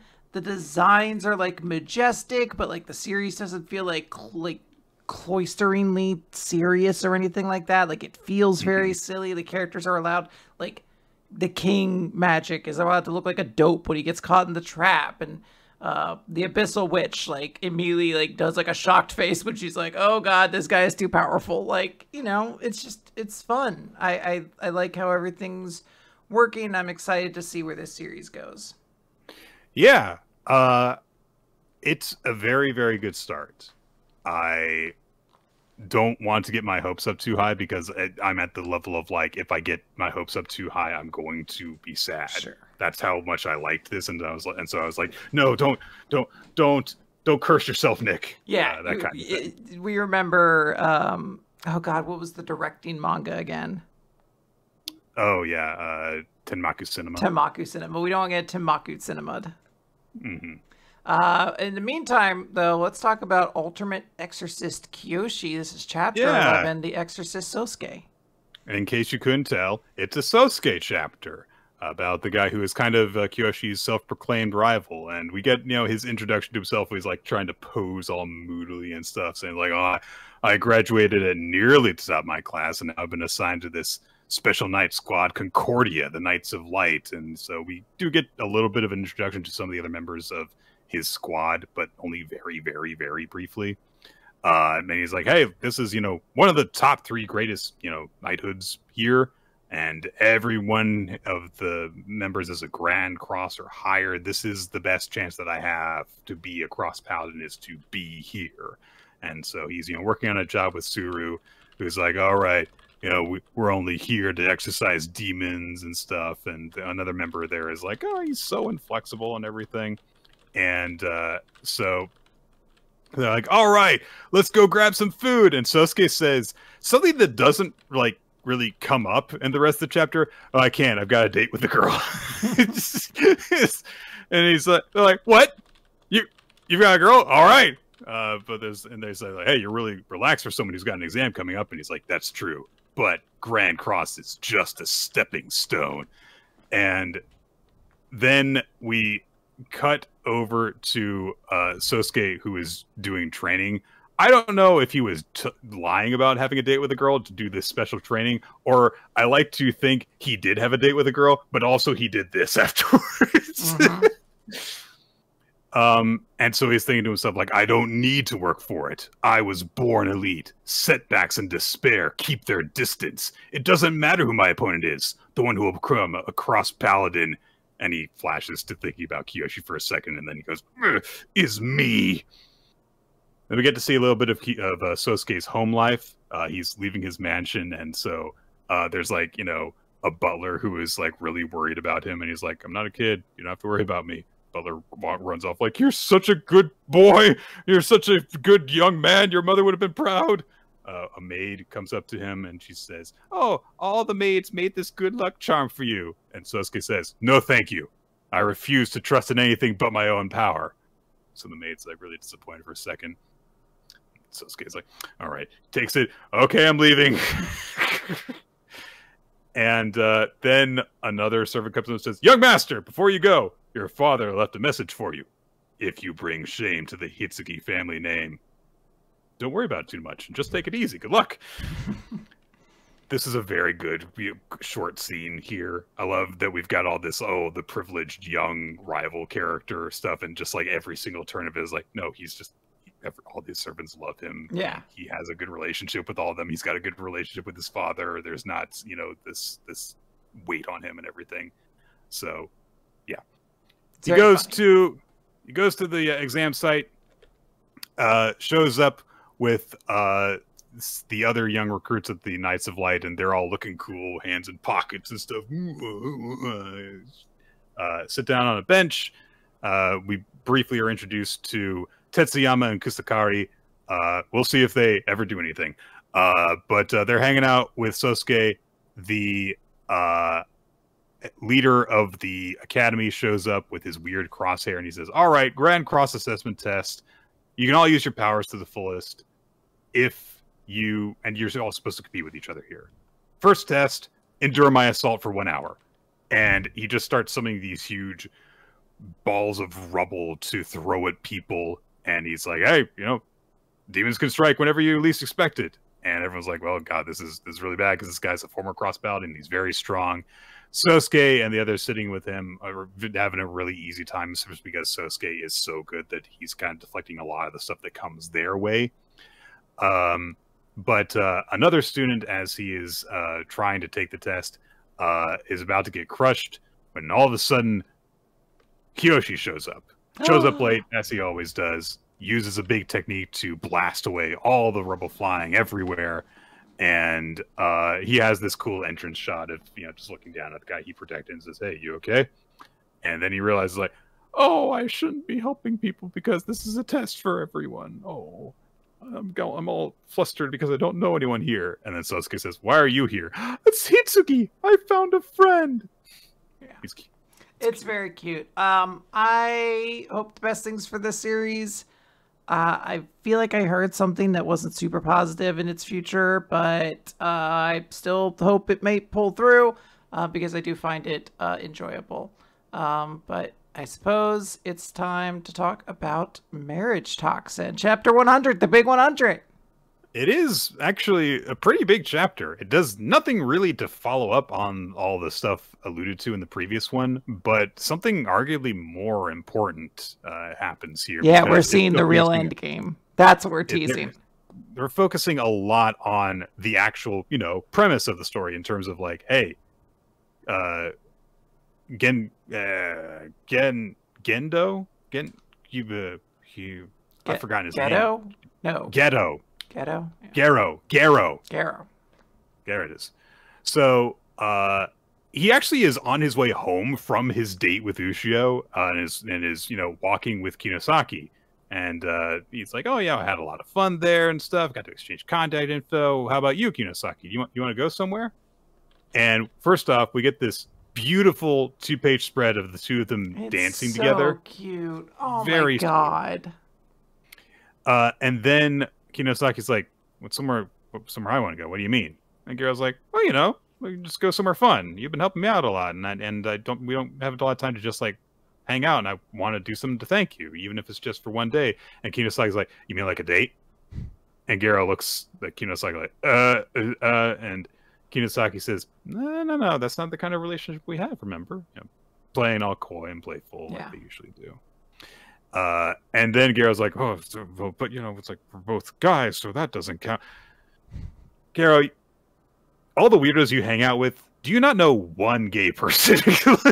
Yeah, your entire like circle of friends are extremely queer coded, and not one of them is actually out to you. Come on, dude.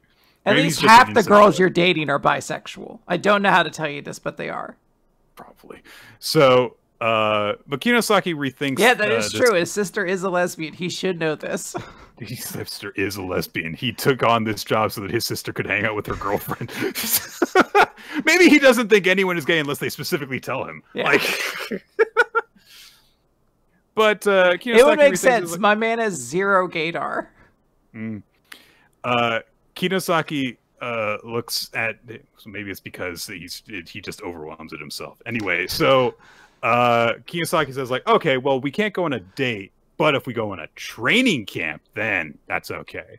So it's marriage training camp, which even in like the weird, silly terms that they set for like the quest to get a bride, this is like the next stage here. Kinosaki says like, no more new meetings and going on like random dates with people. That's Project Prince. That's over.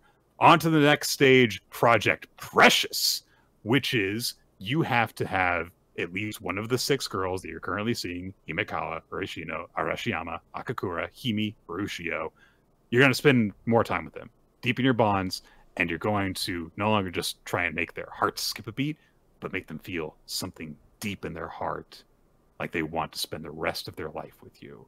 And they even get down next to him and says that not only goes for your partner, it goes for yourself.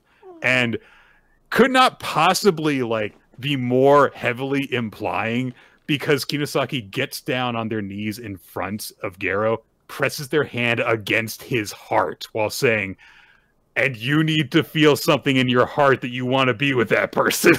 So...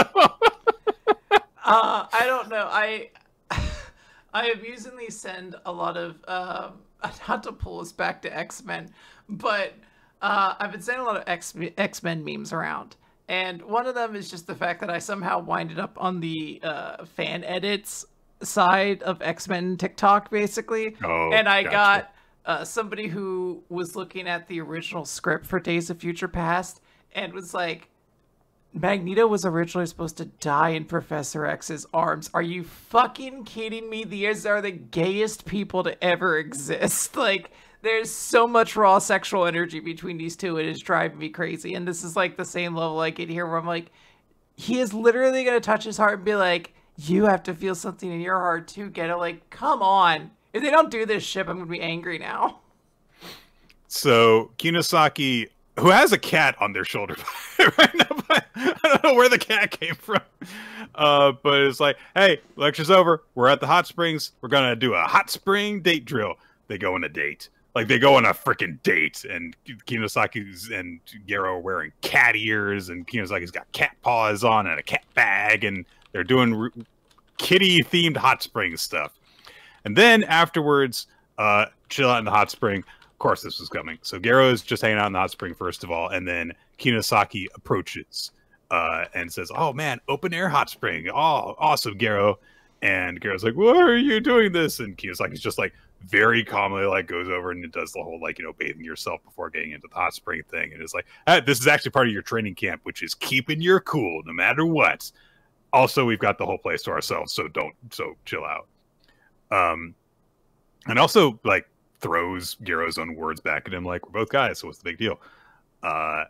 Gets in the spring while Gero awkwardly, you know, like, has his back turned and stuff, and then says, hey, so about this whole Project Precious thing, I do want to spend my life with someone, but right now, I don't know what that's like.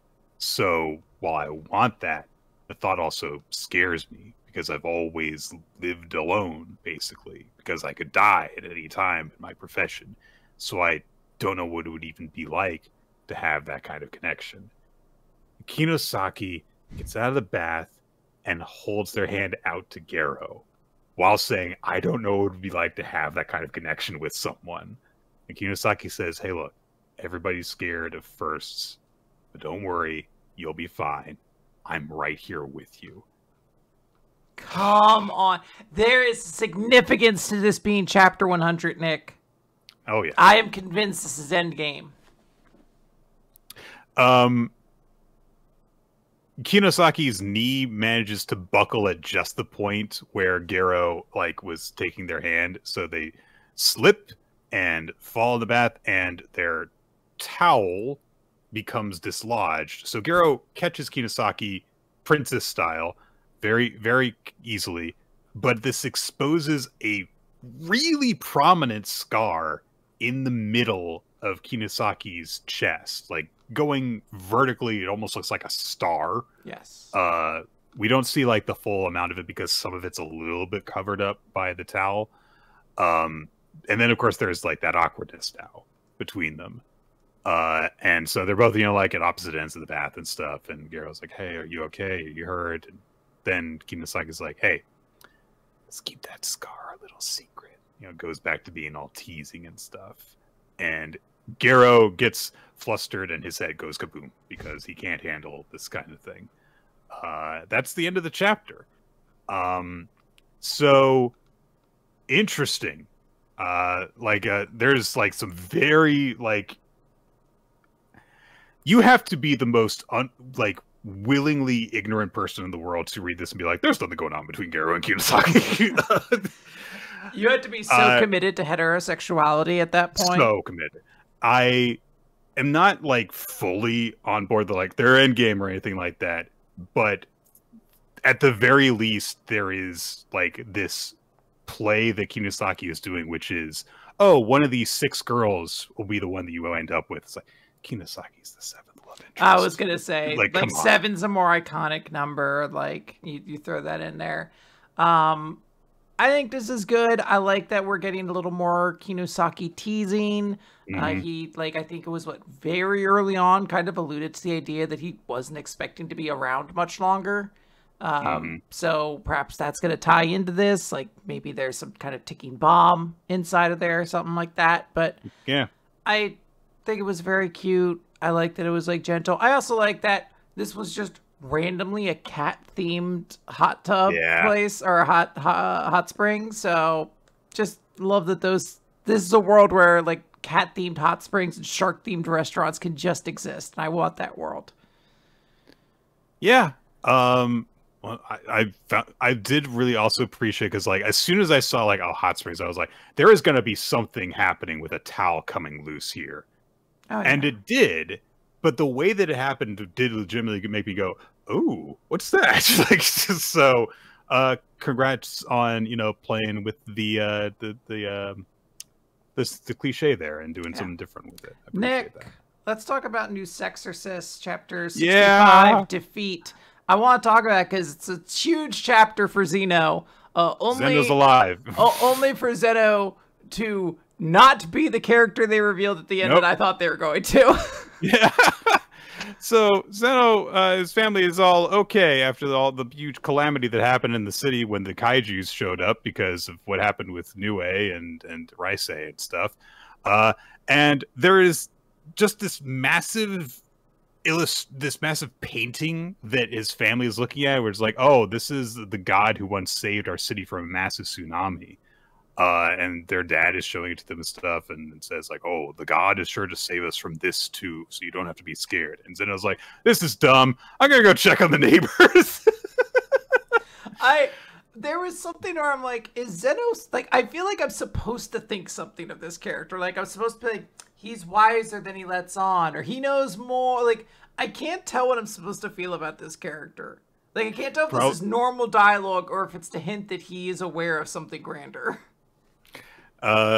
Their father also says like, "Hey, listen, this place where the god Kasha protected our people from the great tsunami, Kasha, there's just no way that powerless humans or the raging forces of nature could produce a landscape like this. It's too uncanny to dismiss as an old man's nonsense." And Zeno says, "So what? Besides, are you sure you're praying to the right figure in that picture?" Like that. Why is he so specific? Like he has met Nue, but I don't think he is meant to know that she is like a monster. Like he's not supposed to know that she is like a demon, essentially. Unless he's figured it out. I can't tell if he's just supposed to be like an annoying teenager right now, or if he has figured things out. So we see the aftermath of the battle, basically. Lots of big holes in the ground. And Rice, under Kasha's guise, says, "What a shame. I haven't managed to kill a single person." I suck. I suck ass so much. There were so many targets and I missed them all. Guess what, guys? We had 2 giant kaijus rage in a fucking city, and there were fewer casualties than the battle that featured 100 people in Astro Royale. How did this happen? Well, nobody let themselves get bit in the arm, and then the guy who bit him got stabbed a whole bunch with rocks and made into a child. Also, Nue has managed to seal the mouth of Kasha's weapon thing, and so it's like, "Oh wow, they did it!" And then Raisei says to Kasha, "Hey, should we continue?" And Kasha says, "Nah, we'll go. It's irritating, but any more than this would just be tiresome. Nue hasn't escaped unscathed either. Has she? I don't see any. Is that blood on her? It's hard to tell because it looks like it's just shadows. Whatever." So, Raisei supposedly like got what he wanted by wounding her. I guess. And then Nue's like, I wasn't sure what this was 100% supposed to imply. Nue's like, "Oh, you're running? You chicken, Raisei? You big chicken? You're gonna just run away?" I guess, is it the release of her sword? I guess. I don't know. I might be missing an element of this series. We get flashbacks of when Raisei and Nue were friendly with each other and how Nue was still a big gamer at that time and stuff. And then Raisei just says, "Yeah, I guess you're right. I lost this time. You got me. But the plan is still underway." And then he and Kasha disappear and says, "Next time we'll move you in faster and I will win." And Nue says like, "Raisei Fujito, I swear I'll be the one to kill you." Like, I'm pretty sure he's gone by the time you say this, but whatever. "I'll kill you. I recommend putting serious work into your death poem." All right, calm down, Nue. And then she's like, "All right, time to go." So the other exorcists are like, "I got to ask you some stuff." And she says, "Okay, asking about that is work, and this is not the time for work. Right, Gakuro? Because we really worked hard." And then Suo shows up. And then Thomas... You can't say work, Nick. So she's like, we just worked really hard and we're not going to work anymore. Right, Gakuro? And then Suo shows up. And then Shitatsu shows up. And it's like, hey, thanks, captains, and all this stuff because of all this. And they're like, hey, the restoration squad's coming here. And there's like, and everything's going to be back to normal tomorrow. There will be no consequence to this huge battle where literally the landscape around us has been carved up and turned into a holy, horrible, pit-filled hellscape. Yeah, it's all just gonna be fine tomorrow. It was literally compared earlier in the chapter to like the ravages of a cliffside, but it'll be completely restored the next morning. Also, Shiroha, who was like seemingly almost killed, is completely fine. There does not seem to be an issue. She's napping right now. She doesn't show up for the big celebration afterwards. That's just it.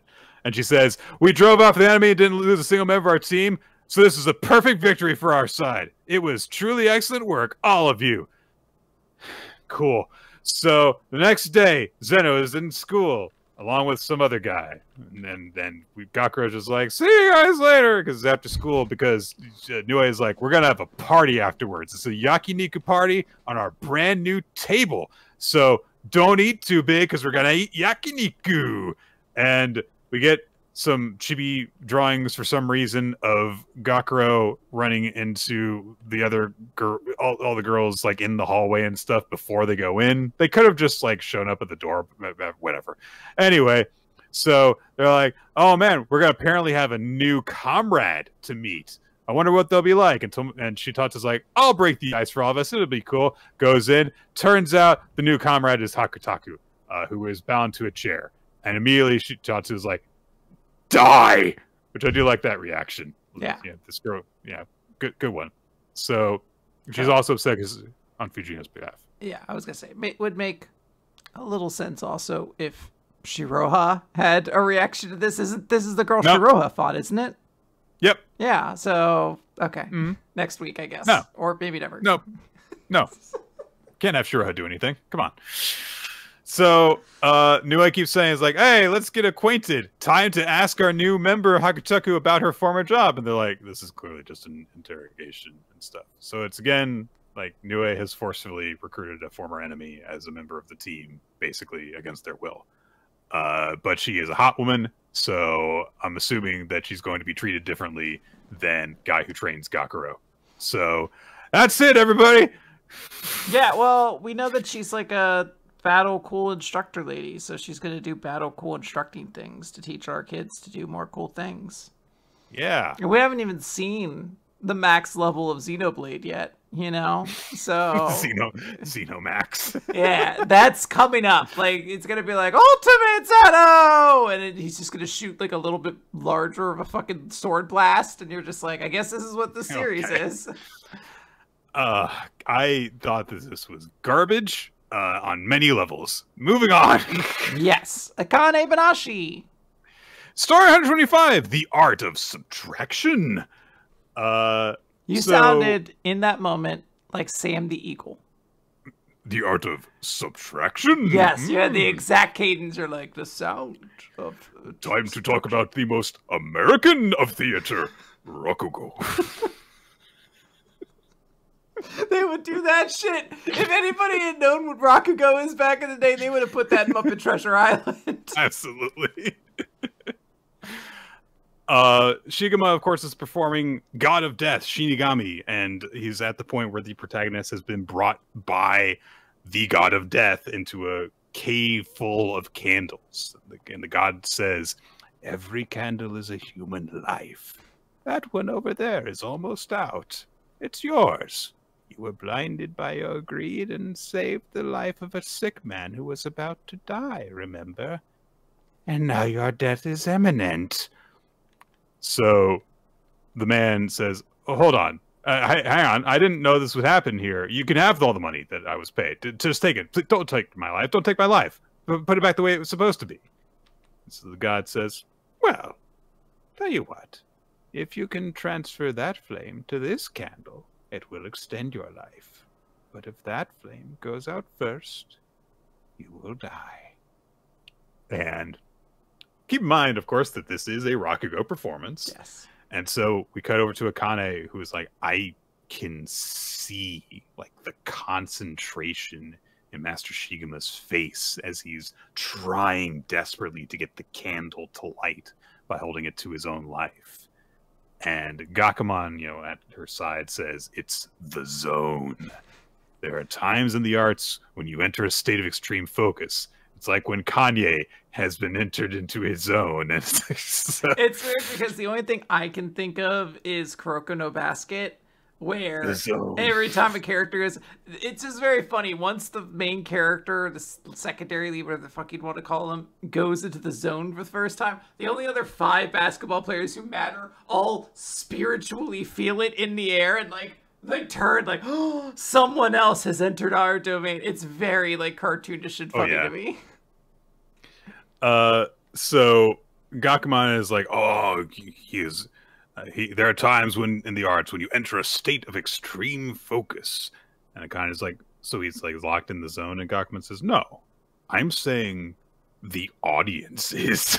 We cut to the audience and they're all just hypnotized. Get a special zoom in on Jumbo as well. They all have like that blank pupiled stare. And Gakumon says he can depict things with the barest minimum of change and invites the audience to lock in so they don't miss a single movement. The very culmination of the art of subtraction. The god of death is taunting the protagonist, saying, if you don't light the candle, it'll go out. Quickly, it's about to go out. You'll die when it goes out. It's going out. Uh-oh. It's gone out. And Shigema collapses on, not the stage, but in the cave as his character dies. And we get Shigema Arakawa's specialty, God of Death, in a big 2-page spread of just Shigema with the god of death at his side in this cave where his candle has gone out. And finally, the zone is released for all the audience members. They come out of their state as the curtain is falling on Shigema, and only when it lowers fully does someone actually start to applaud. And then they do. It's this huge wave of roaring applause. Gakumon thinks to himself after the performance is over that the God of Death story, it doesn't end with a punchline. There's no like, and that was the tale of this. It ends with a gesture where the performer just acts out the man dying by collapsing on stage. And that ending leaves a lingering silence. And this time, it was an extreme lingering silence. And in the audience, you just see Jumbo saying to himself, holy crap, Rakugo is insane. And Shigema, he's totally fine afterwards, of course. It was just a performance, guys. And he, brushes his hair back, all like, ha, nailed it. He's very confident, yeah. Oh, yeah. Walks off stage. Gakumon compliments him on the intensity and everything. And Shigema says, you'll need to come back next year then. I'll have an even better one in store for you. Akane is a little bit shocked, even her, and she bows to Shigema and just says, oh, master, and very respectful. And Shigema just gives her a pat on the shoulder and says, I'm going ahead. Keep up. And Akane says, yes, sir, and she races after him. So, just that, kind of unspoken note of like, this is how far you've got to go, so come on. Yeah. And, great, hyped up, big performance, and it met that hype. I really love the way how differently Shigema's performance was portrayed from everyone's we've seen so far. And I've seen that story done in another Rakugo series because it's kind of an iconic Rakugo story. But I really liked the way that it was portrayed in this, the intensity that there was. And it really wasn't even in Shigema's performance. It was just like, look at how everyone's freaking hypnotized by this guy. And it's a good way of showing it. Yeah, I like that a lot. It was really, really good. I love the way it was captured. There was such an intensity to it. Shigema's stuff ruled. All right, Nick, are you ready to wrap this week up? One Piece, yes. One Piece, chapter 1125. What death means, I'm sure that's not going to be ominous at all. cover page, Yamato's continuing his journey. He runs across, finds out that Foreman Minamoto is gone, is missing. So that's where we're at right now. Nick, do you remember who Foreman Minamoto is, or Minatomo is? Well, Nick, no. What if I tell you there are actually two of him, and if you can tell me what either one of them, a detail about them, I will. I feel like you're making this I'm up. not. No! Now, I don't think you would know the first one, because originally this was a gag character Oda drew in his SBS to explain inconsistencies, basically. Really? Yeah, so, like, there was a thing that someone was like, Haruma, like, kicked open the door to the bar in chapter 1, and it was repaired later. How did that happen? And it was like, oh, friendly carpenter Minamoto came by. That's a guy who, or Tomo, he can't let a broken thing stay broken. And then eventually he was like, I want this guy in Wano, but I made him a joke, so there's just another version of him that's different. Because I believe the other one also had some filler arc stuff. Who cares? I assume that he was, like, responsible for constructing the palace that burned down or something like that. Yes, specifically Frankie worked with him when he was posing as a carpenter himself, and that's how they got the plans for Onigashima. Right. Okay. I actually do remember that now. Yeah. Anyway, the chapter starts. The Marines are kind of cleaning up from Egghead. Lucci shows up, and one of the other agents like, hey, where's Stussy? And Lucy just says, I killed him. I killed her. That's it. We don't find out Trust more me, bro. context. Yeah, I don't know exactly what will happen here. I do hope we get to continue more of this Lucci story, because I am intrigued to see where they're going to go with this. Because what's the name of Lucci's pigeon? Hattori. I just love that Hattori's still wearing the suits. Yeah, that's the best shit. It rolls so much. Cut over to Saint Saturn, who is basically saying, like, this was kind of a big success for us. Like, we got York, we got Punk Records, we got the power plant. With this, we have Mother Frame. Like, this is incredible. There was a problem. And all the Marines in the room, all the Vice Admirals, are immediately apologetic. They're like, we're so sorry, sir. Like, we failed you. Give us the order. We'll immediately head to Elbeth. We will get Straw Hat Luffy. And Saturn's like, don't bother with Elbeth. That's nothing. If there was a failure for anything, it's that we didn't realize how bad Vegapunk's message was going to be, essentially. And not only did we fail to stop the message, but there is an irony in the fact that the pirates' escape was aided by that Iron Giant. And we get a very brief flashback to 200 years ago with Saint Saturn talking to some scientists. And scientists are like, ooh, but Saints, yeah, it's very interesting. Saint Saturn's told, like, we've been ordered to destroy this. And he's like, if anyone finds out, I'll protect you. This giant represents the future, and I believe it will prove very useful to the military someday. And the scientists are all excited because they get to see this cool new robot and experiment with it. And Vegapunk's like, or not Vegapunk, sorry, Saturn's like, that fucking robot for 200 years hasn't moved an inch, and it very clearly moved to protect Luffy. What's going on with this? Vice Admiral Doberman says, oh, Doberman, what are you doing? Saint Saturn, if you're saying this message was such a failure for us to let it out, am I to assume then that means that the things Vegapunk said in it were true? And Saturn just does his whatever move that just explodes your head, basically. It's still not fully explained if it's like telekinesis or like just something the fucking Elder Stars can all do. It's, not clear yet. But Doberman shouldn't have questioned that element. Cut over to inside of Punk Hazard a little bit. York is like, calm me down. She's like, okay, getting things together. Hey, what the fuck's up with the factory? Why is it producing island clouds? Oh my god, the cloud plant's out of control. Fuck, it's Edison. Like, she immediately realizes Edison's still alive, takes out a sniper rifle and shoots him.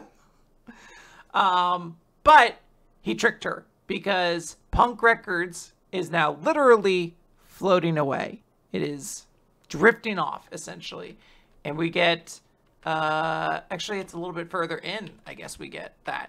This is such a wild chapter. Oh my god. Cut over to Sacred Marriageoa. Several of the lords are having issues because though they are still being fed, they're not being fed as much as they would like, or the specific things they would like, because there's still the food shortage going on in Marriageoa. And they think this is a great outrage. This is, this is embarrassing. We're being put on... Kill more peasants in order to make them have more food. Exactly. It's very much like all of that sort of stuff. Cut over to the Chamber of Power in Marriageoa when St. Figurland Garland shows up. And the other elders are like, what are you doing here? And he says, it occurs to me, Quinn. These 5 elders, they've got planet-themed names, right? Oh, and Garling's, his head looks like a crescent moon. It's like another celestial body.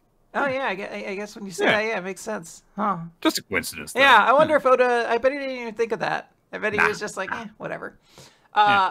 Garland is like, hey, I'm here on important fucking orders. Vegapunk from here on forward is my direct subordinate, York. And I have become the new godhead of science and defense. And the other elder stars... I thought that was Saint Saturn's position. Yeah. That's what the other one's like, oh, does that mean... And Saint Figurland just says, the world will be thrown into chaos on a level we have never seen before. Let us do the utmost to improve it together, my fellow elders. And of course... Oh, okay. Well, so Saint Figurland Garland's joined the elders, so that means there'll be 6 of them. But why does it say 5 elders over his title? Then. Yeah, I wonder how Saint Saturn's gonna feel about this, since he's not here to see, be a part of this. Also, I think Saint Saturn, how do you feel about this? You seem to. Oh, you're taking this really badly. Oh man, I'm sorry. Yeah. I'm sure that it really sucks for an older person to have to rejoin the workforce and stuff. But I think it'll be okay. Ooh, you're a skeleton now. Yeah. Yeah. We cut over to Saint Saturn, who is having basically, it seems like he's being choked by darkness. Like it's just leaking out of him. And obviously everybody's like, we have to help him. This is the highest authority in the world. We have to make sure. What do you need, Saint Saturn, please? But they can't really hear as he's screaming in pain. And he realizes like, oh no, I'm being replaced. And Imu telepathically says to him, Saturn, why did you allow Joy Boy to escape? And Saturn's just like, I did not realize how ridiculous his powers were, basically. And there's just a gigantic explosion at that point. And after it clears, Saint Saturn is nothing but a skeleton. Cut over. This is such a crazy chapter to Punk Records, which are now floating. If there is Go ahead. Oh no, I was just gonna say, it's like, if there is one way to convince me that like someone is actually dead in One Piece, it's them exploding into a skeleton. He ranks somewhere between, like, I think Virgo could come back and I think Ace could come back, which is like not impossible but pretty unlikely. We see all the Vegapunk satellites, except for York, talking to each other, as they are now able to communicate. And Lilith. Yes, and Lilith. But the 4 that we believe are perished at this point, all speaking to each other. And they're lamenting the fact that they weren't able to steal the Labo phase completely. So York will still have access to Punk Records. But they do say, like, it's better that we didn't physically hand it over, though. And this means we continue to, we can manage this genius brain together until the day humanity can unwrangle itself, basically, from itself. And Shaka notes that will take probably 500 years. Did you make the island clouds the floating type? And Edison's like, yes. As far as the world knows, Vegapunk is dead, and now we can tour the globe at our leisure. And Pythagoras is like, but we don't have funds or materials, so we can't invent or develop anything. And Edison says, hey, that's what friends are for. And a body is constructed of their various different robot parts. Shaka's body, Pythagoras and Atlas's missized arms, and then just Edison's very tiny head on top. And there's a great joke as they're passing by where they're like, oh, I guess we should throw out all these extra York parts. Don't need those anymore. Fuck you, York. And the little sequence ends with, I don't know what to call this, satellite Vegapunk. It's all of them at this point. I guess it's still just Edison just using the body parts of the others, but Edison, I guess we'll just say, contacts Weatheria? What the Weatheria? Weatheria? That doesn't sound. I'm gonna go with Weatheria. Maybe someday someone's like, you're pronouncing it Magneto, and that's not how you do it. And I'm like, I don't know how else to do it. Okay. The interesting thing is like, oh, the places the Straw Hats went to during the time skip, this is where Nami went to, was with Arya. And later in the chapter, Tequila Wolf, where Robin was sent to prison, shows up. So it's very interesting. These elements are starting to come into play. Cut over to the Kamabaka Kingdom, Queendom, rather. Which, by the way. Yes. And everyone is basically clamoring about what just happened. Koala is like, okay, so basically in the history no one knows about, there was this massive war during the Void Century, and the use of ancient weapons during that is what caused the world to sink like 200 meters into the sea. And whoever manages to seize the One Piece and becomes king of the pirates will have that power at their command once more. And Betty's like, look, we can't sit around waiting for that to happen. Characters start to realize, like, oh, yeah, like, as we an audience did once this news came out, this explains a lot about why the Celestial Dragons wear the weird spacesuits that they do, and why they live on the highest point of the world. All these things. And Ivankov starts going off about how Tequila Wolf and Vodka Wolf and Rum Wolf and Bourbon Wolf, these mega structures that they're building with slaves from even 700 years ago, are all so gigantic and massive. And this is one of those moments where I'm like, damn, I really should have thought there was going to be some flooding or something going on. Tequila Wolf was a very specific thing otherwise. And the chapter ends with Dragon saying, the problem, Vegapunk, is not everyone who believes your warning is going to prepare for this looming disaster peacefully. This demands a swift resolution, because it won't be long before the people of this world begin to fight over safe ground. I was devastated by this. I get a lot of anxiety when I think about climate change and climate change induced violence as resources become scarce. Like, it's something like legit I have to like sometimes like avoid thinking about, or I get panic attacks. So I think it would be wild if Vegapunk, or not Vegapunk, fuck God, I've said Vegapunk so many times. Dragon says, like, I'm becoming, like, the revolutionaries are now the revolutionary pirate crew, and we're gonna get the One Piece because it's the only way to save the world. Like, a new, like, enter the race themselves, basically. I don't know. It's just so wild. This is such a great chapter.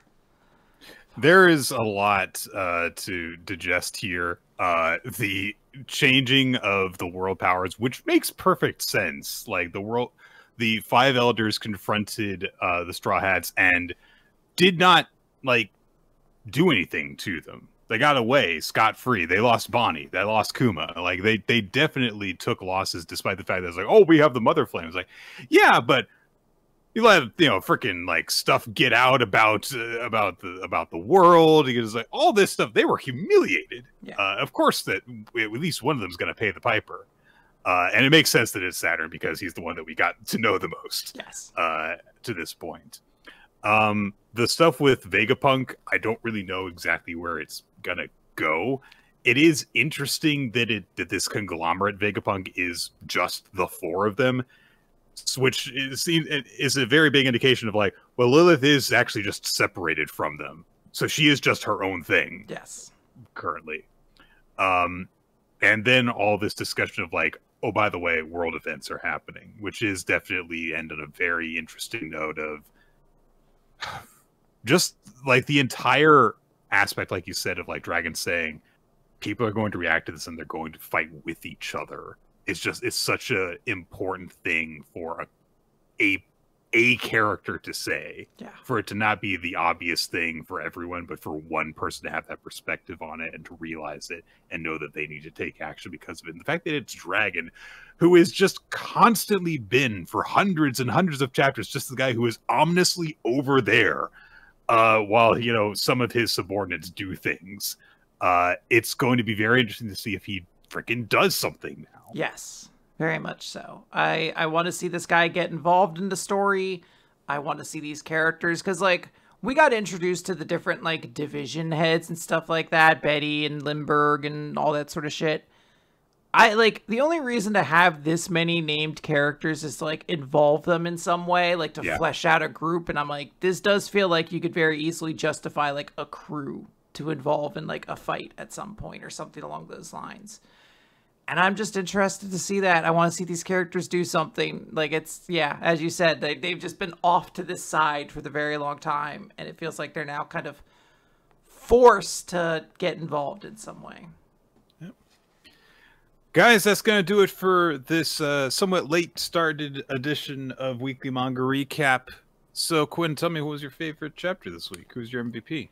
Yeah, I think my chapter of the week I'm going to give to One Piece, I think. I really did get chills reading it the first time and getting to that ending. And it's one of those chapters where, like, it's chaotic and all over the place, but I love that chaos in One Piece. We touch upon so many different stories. Like, I would have, like, if I wanted to name everything, I'd be like 5-6 different things from this chapter. I'm like, oh, I'm super interested in Lucci, and I'm super interested in with Arya, and I'm super interested. Like, there's so much stuff that came out of this, and I'm like, holy shit, this was cool. I am going to say my favorite chapter was Marriagetoxin. I really like the fact that there was this acknowledgement of, like, hey, you know, we're not just going to just, like, have this thing where, like, every single arc Garo meets and gets to know a new girl, and then they go on one date, and then they're like, yeah, they're kind of casual friends afterwards. Like, look, that's been a lot of fun, but also the series is, you know, getting to the point where it's like, it's time to take a little step forward. Sure. And not only do we have that outright acknowledgement of, hey, we're going to actually have, like, you know, deepening relationships with these characters, which is great because I like all the girls that he has gotten to meet, and I would like to see them get to do more. Yes. But also, as you said, very obvious potential actual end game being pushed forward with Kinosaki, which is not just exciting because of that possibility in terms of the romance, but also because, like, Kinosaki's just kind of been the perpetual, like, partner support character for a lot of the series to this point. They haven't really had a whole lot of chances to just be their own thing. And so to have this promise of, like, there's going to be more that is going to be specifically centralized around Kinosaki, is like, that's good. And I appreciate that. Yeah, I do like that a lot. My MVP I'm going to give to Andy from Undead Unluck. I thought he was really cool in this chapter. As I said, I got very strong, like, Wolverine, like, this guy has lived such a long life and he's learned so much as a result of it vibes. And just liked how Andy felt in this chapter. I loved his speech, too, about, like, I've grown as much as I'm going to grow, but that doesn't mean our potential stops there, because she's also reached that point. It really, like, felt like the series to this point has been about getting them here. That, like, getting them this strong was the efforts that we've kind of been watching them through the entire time. And they aren't probably going to get stronger now, but that's fine, because now that they get to work together, they do like, crazy, weird combo stuff. Absolutely. My MVP is Haruto from Blue Box. I really liked seeing him go through a gambit of emotions while it looked like he was constantly making the same face. There was a lot of between the lines reading that really fleshed him out. I like the whole indication that, like, hey, he's got this whole other skill that has nothing to do with badminton to him. I like the interactions we have with Chono. I like that we get the deeper insight of, like, why he actually interacts with her the way that he does. All really, really good stuff. Yes. The audience, by the way, picked Ichi the Witch as chapter of the week and Shigama from Akane-banashi as the character of the week. Also understandable. Yes. That's going to do it, everybody. Thank you all for joining us. We record the show normally around 7:30 to 8 Eastern Time, Wednesdays here on twitch.tv/RoloT. So if you want to check out more of our live recordings, tune in around that time. But you can also just check out our Discord server, which will be linked wherever this gets posted, and you will get a notification whenever the show goes live when we start streaming. We also have stuff posted on weeklymangarecap.podbean.com and all sorts of podcast feed type places like iTunes and Spotify if you want to listen to more episodes. We also have video versions on youtube.com/weeklymangarecap if you want to watch those. The video versions have an opening sequence done by Malajack Stillitz and Winslow Cheddar, and we have occasional title cards done by Steve Man, whose artwork you can check out by just searching for Steve Man Art wherever you can find his stuff. We also want to thank Ninja X3i for maintaining the Google Doc, which keeps track of a bunch of suggestions that are made for us. If you want to recommend a series for us to cover at some point, check that out. We are currently, as part of Statistics September, reading Mar, M-A-R, if you want to read that along with us. And that is about it. Patreon. Patreon.com/weeklymangarecap. Can't leave that out because we have bonus stuff on there. Recently, Quinn talked with me about X-Men stuff, and more of that's going to be coming soon. We've got a couple of different bonus episode ideas in the pipeline. If you want to chip us a little bit of financial support for the podcast, you get all sorts of fun bonus stuff that you can listen to. Yeah, it's good stuff. I'm excited for what we have. Nick, you've been so pleasant. You're so amazing. I care about you. Now deeply. I'm going to be sour and prickly. Oh my gosh, you would respond to my love with aggression, with violence? Yeah, I would. Wow. Does that mean... Does it mean you don't appreciate my affection? I didn't say that. I would never say that. Okay. Because I take it... How dare you imply... How dare you suggest I wouldn't be appreciative of you? I get prickly for different reasons. I like to be a cactus. I would like to be a cactus. Nick, right now, if you could be any champion level Digimon, would it be Togemon? Well, right now, yes. Right now? Okay. Well, because you only get one shot at this, okay? So you kind of wasted your pick. I'm not going to lie. I'm going to sit here. I'm going to be like, I want to be Angelomon, but that's ultimate. That's ultimate. And I don't know any of the levels of like later Digimon shit. Like I don't know what shit. I don't know what Zephyrmon is. Don't ask me. I'm gonna say, how much do I want to be on two legs still? Right. And like, how much do you still want to have opposable thumbs if you do? Yeah, I'm like Kabuterimon's not bad. You do get to fly. And, like, you still have hands and limbs, not like fucking Birdramon. Birdramon, that's the worst, okay? Like a Kakumon, at least you could shoot missiles, but Birdramon... I'm gonna go with Angemon, but I transition, so I'm Angelomon with an asterisk. But it's not the asterisk you think of. It's the asterisk because I'm not an ultimate level. Like, it's just... I don't think gender should be locked to Digimon, you know? Okay. I'm just, Nick, if I could... It's too late for a tangent, Quinn!